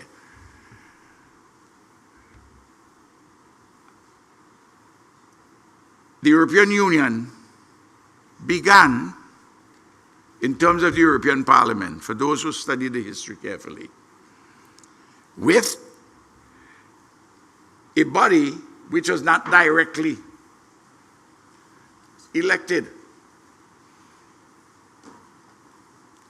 But it has moved over the years, as the integration process has deepened in Europe, to a powerful elective body, to such an extent that respective parliaments, national parliaments, are pointing out that the European Parliament, in the particular domain whereby treaty arrangement they have received an agreement to cede those aspects of sovereignty to the center, to the European Parliament in this case, or at an executive level to the European Commission. That has evolved over the period of time. So the second purpose of the legislative filter, and I was urging we put down a marker for a possible enlargement, Honorable Prime Minister of Dominica, as the circumstances admit in the future. That is insofar as this goes. Now, there are other things which crisscrossed. I listened very attentively to the discussion by honorable leaders of the opposition. And this relates to a matter now which is internal to each individual state, connected to what we are doing here, but internal. And the relationship between government and opposition in each particular state is very different. Some, there's much amicable discussion, and you can talk with one another. Others, prime ministers have their head burst on their way to parliament.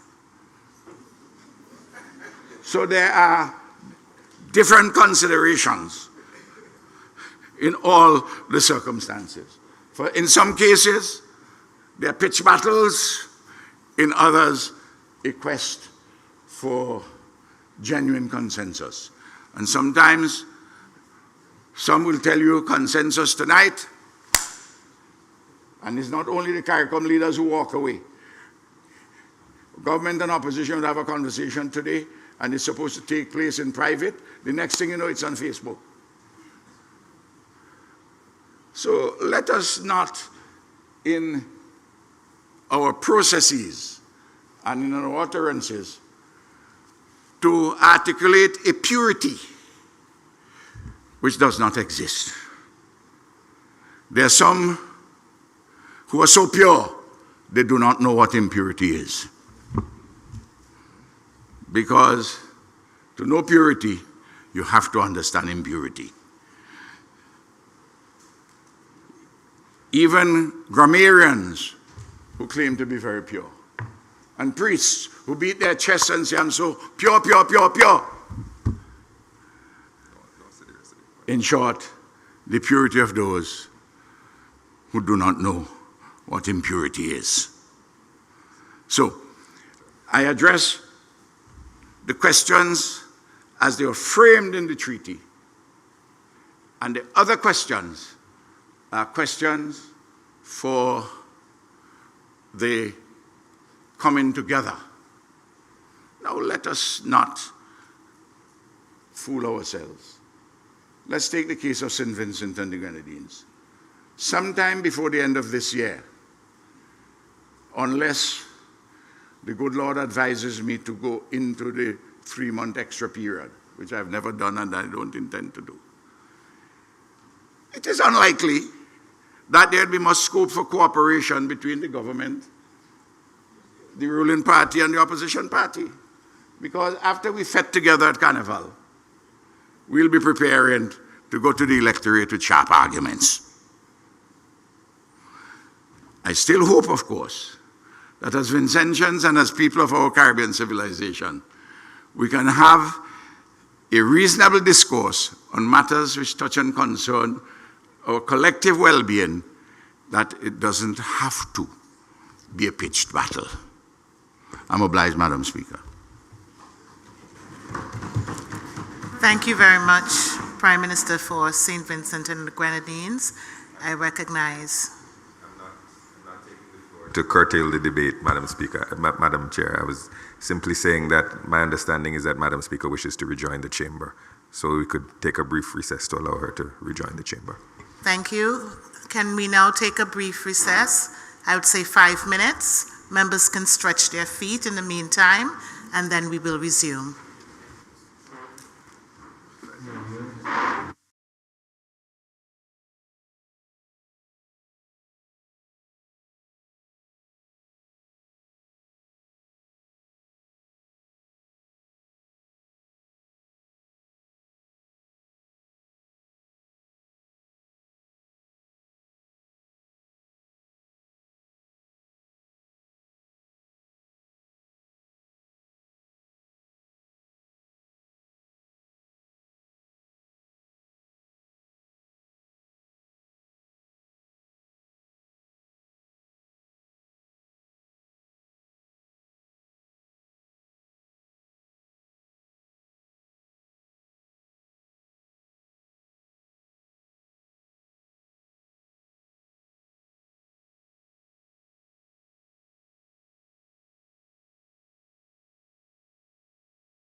Honourable Member for Montserrat.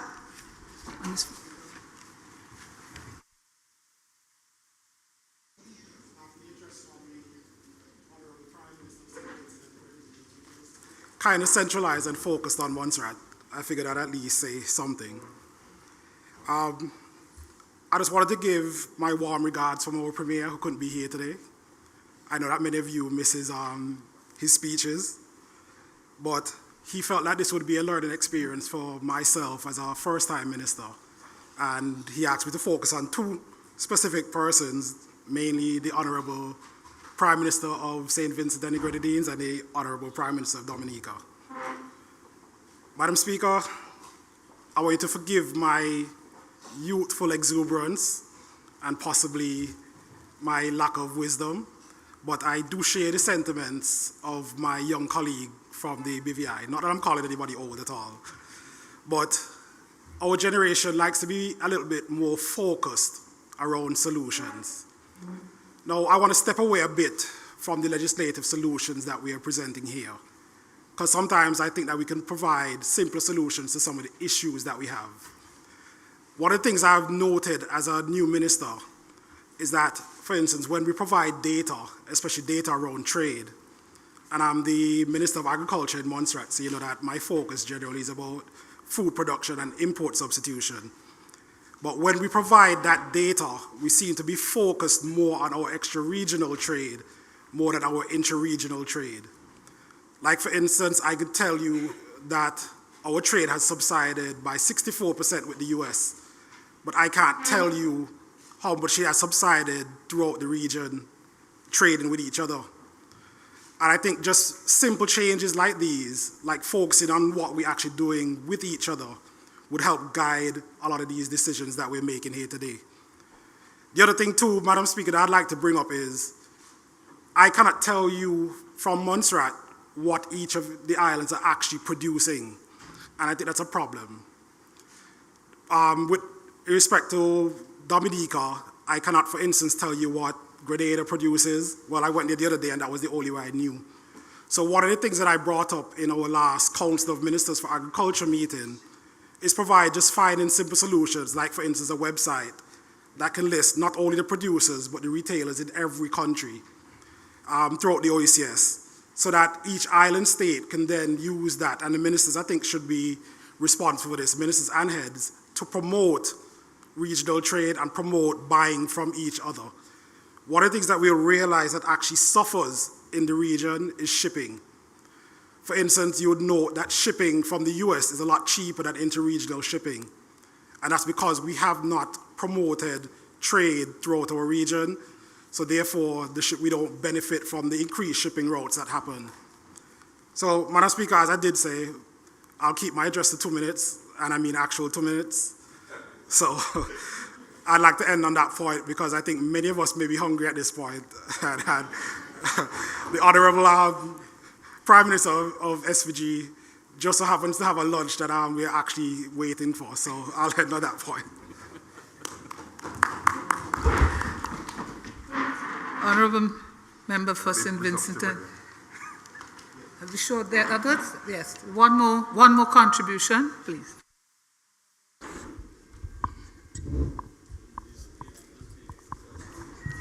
Okay, right. Honourable Member from Grenada.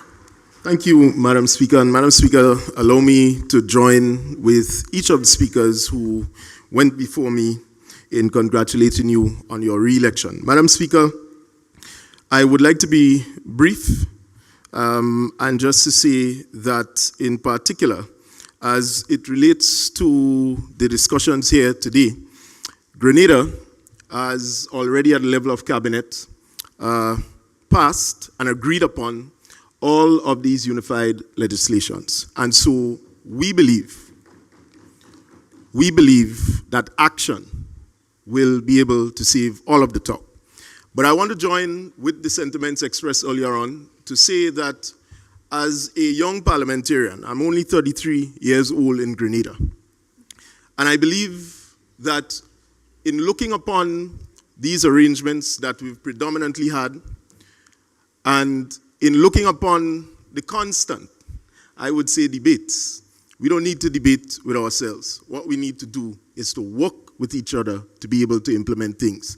And I want to commend the Honorable Prime Minister of St. Kitts and Nevis, because I think he has stated categorically on one area that opposition and government is agreeing upon, and that is on the question of energy. And he's now proposing that what we should replicate at the level of the region is to agree, opposition and government, on the area of energy and the question of high energy costs. This, I believe, will have implications for our economy and can be able to improve that economic situation. The other area I believe that we can get a common understanding on is the question of what happens to our parliament. And I would say it in this way. This is not representative of the government of Grenada, but this is my own view on the question of our system and the Westminster system. I believe that we need to start planning and focusing on a Caribbean system, which is going to help fix all of these discrepancies. And where, when we leave here, we talk eloquent, but when we go back home, is knife and cutlass and crab in barrel behavior that we go in and promote. And as Caribbean people, we need to stop that. So I think Honorable Prime Minister of St. Vincent and the Grenadines is a lover of history. And I think today in particular may be a historical point where we begin to turn the chapter for the OECS and certainly the wider CARICOM to ensure that we do not just talk unity, but we implement it and we have a mechanism to make it functional for all of us. Thank you very much, Madam Speaker. Honorable Leader of the Opposition, BVI.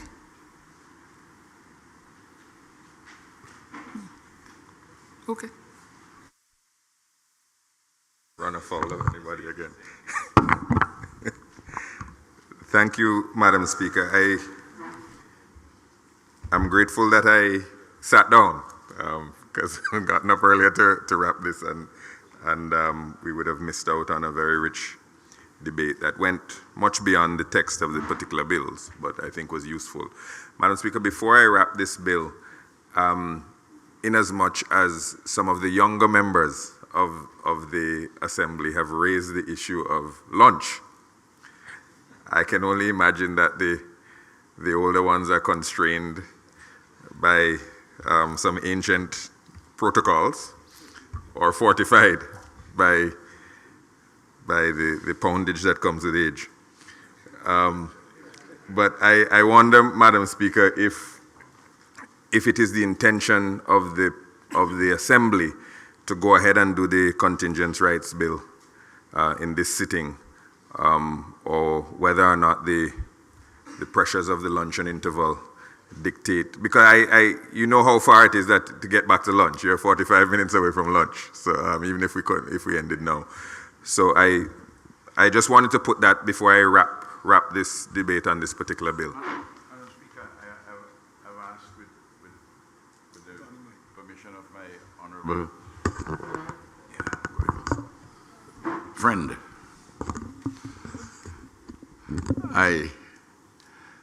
for the indulgence and your indulgence. Madam Speaker, what I'd suggest that perhaps what we can do, in as much as the contingency rights bill was on the agenda, the order paper, that we can, the OEC Commission, the Secretariat, can have a process in place for some consultation and documentation sent to the opposition in each of the various territories, explaining in some detail. It's not going to be difficult for the draftsperson to do it, and the Commission itself. And whilst the bill here, we send it on to the authority. In any case, if it isn't sent on to the authority under the rules on its own motion can send it to the respective parliaments. But inasmuch as it was listed here, out of respect for the members of the Assembly, to have the Secretariat provide, the Commission provide some background information and which can be circulated so that when it comes from the authority to the respective parliaments, hopefully which would be pretty soon, that they themselves would be fully briefed about it by the Secretariat. That would be my suggestion, Madam Speaker, so that it will be referred to the authority. The rules, the treaty doesn't say that it has to come to the assembly to go from the authority to the parliaments. It's what the authority refers to the assembly. This is how it is structured so that it can stay within the four walls of the independent constitutional formulae of the individual states and territories. Honourable members, we have a motion and intervention by the Honourable Member for St. Vincent and the Grenadines, the Honourable Prime Minister, for this matter to be a background paper be presented through the OECS Secretariat and the Commission to the members of this Assembly so there can be further discussion on the bills. Do I have a seconder?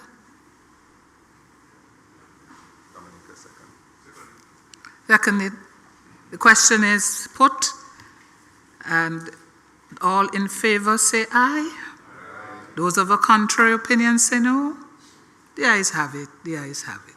Honourable. Thank you, Madam Speaker. And as politicians are wont to do, to take credit for things that they didn't have nothing to do with, I would like to take credit for getting everybody fed earlier than was otherwise intended.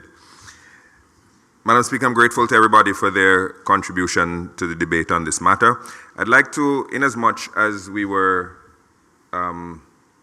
discussing the shortcomings in terms of time related to this assembly, I wanted to amplify something very briefly that Prime Minister of St. Vincent and the Grenadines said, and I verified it with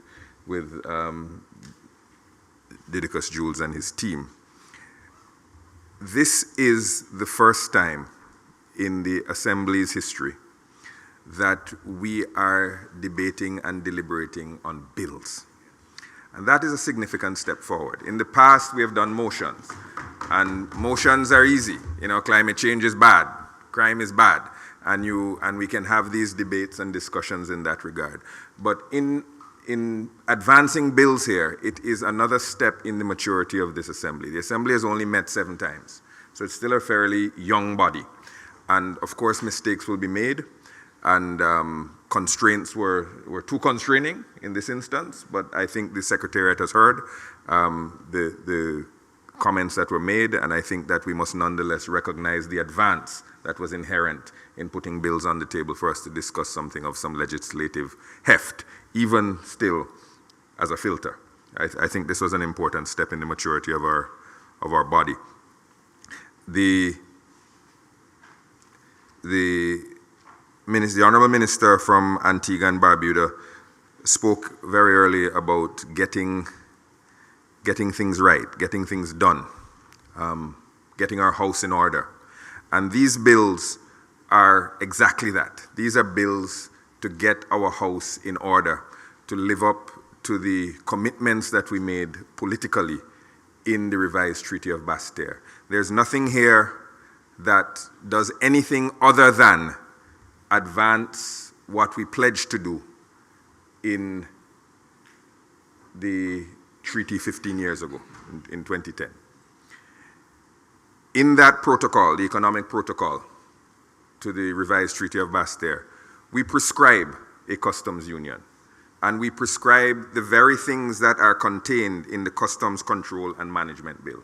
So this is bringing to fruition, this is making tangible pledges that were made by our respective heads, current and past, in the revised Treaty of Bastere.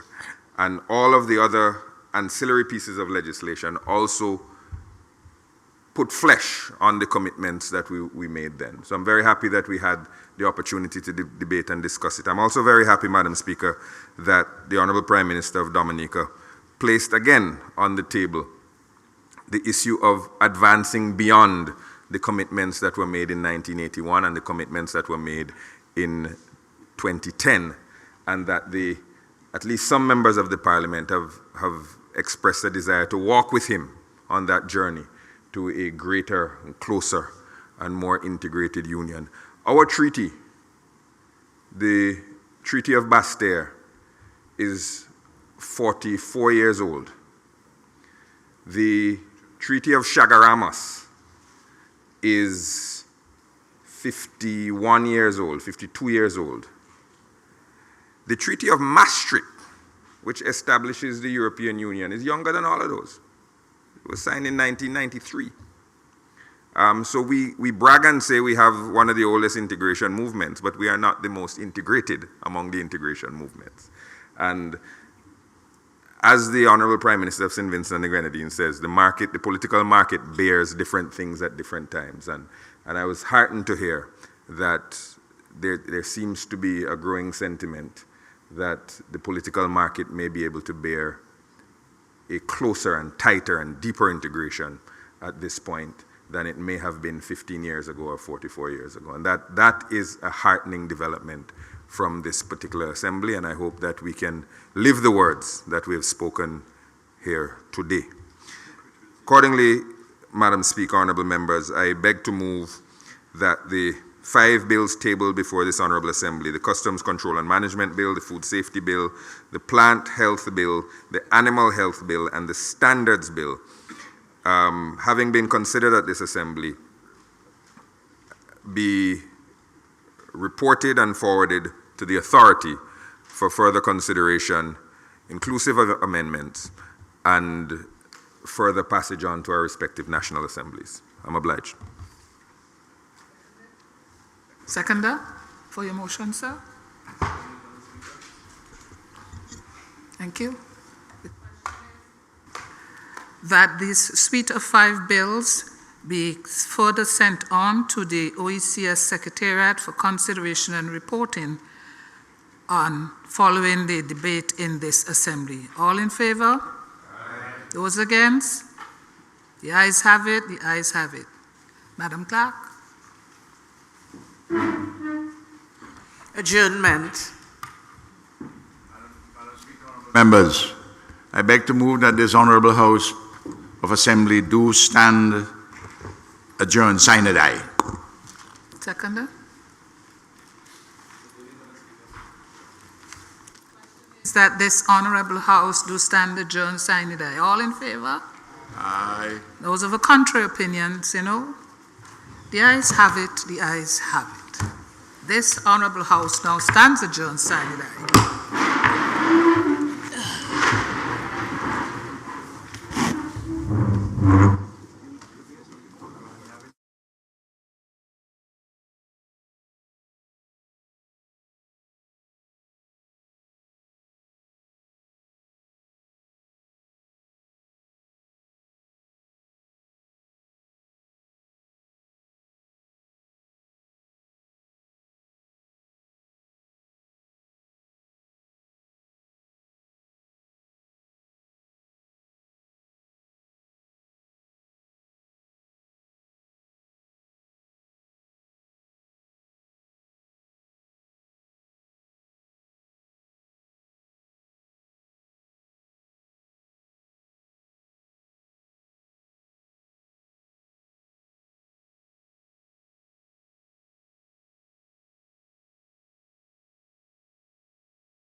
And there you have it, the conclusion of the 7th sitting of the OECS Assembly in St. Vincent and the Grenadines.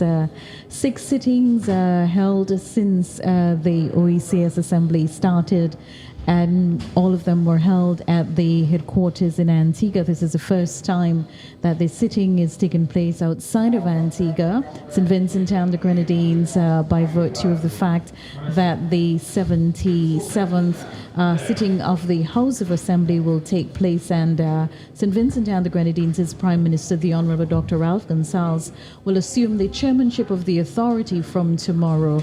The sitting, of course, held in St. Vincent and the Grenadines. It's been a very long morning, and several discussions held. Bills were tabled, and it's very historic for us here in St. Vincent and the Grenadines. Colvin, your thoughts as we conclude? As we conclude, yes, a very productive morning of meetings and the initiation of some discussions, which I'm sure will continue during the course of the day tomorrow. During the sessions, and some important pieces of legislation also being put forward, which will go forward to the authority level and then to the various countries for their cabinet approval. So from the takeaway from today's session is that we should have some very fruitful discussions tomorrow. Yes. Yes. And because time is of the essence, and there are several things which are taking place today for which we also have to respond appropriately, we just basically at this point want to conclude our broadcast and congratulate the Speaker of the House of Assembly, the Honorable Rene Baptiste, who was re-elected Speaker, and the election of the Deputy Speaker, the Honorable Samantha Marshall of Antigua. Congratulations. Yes. And congratulations to the OECS for successfully holding today's sitting outside of the Antigua-based headquarters of the OECS Assembly. So, Colvin, final thoughts? Oh, just an invitation to continue following our coverage as we have the opening ceremony for the 77th meeting of the OECS Authority later this evening, late afternoon, evening at Sandals Resorts, and we look forward to your continued coverage, continued company as we cover that event later on today across the platforms. And of course, we will share with you some of the thoughts which came out of this morning session at that broadcast as well. So thank you on behalf of the team. Have a pleasant afternoon, everyone, until we meet a little later this evening. Thank you. Bye-bye for now.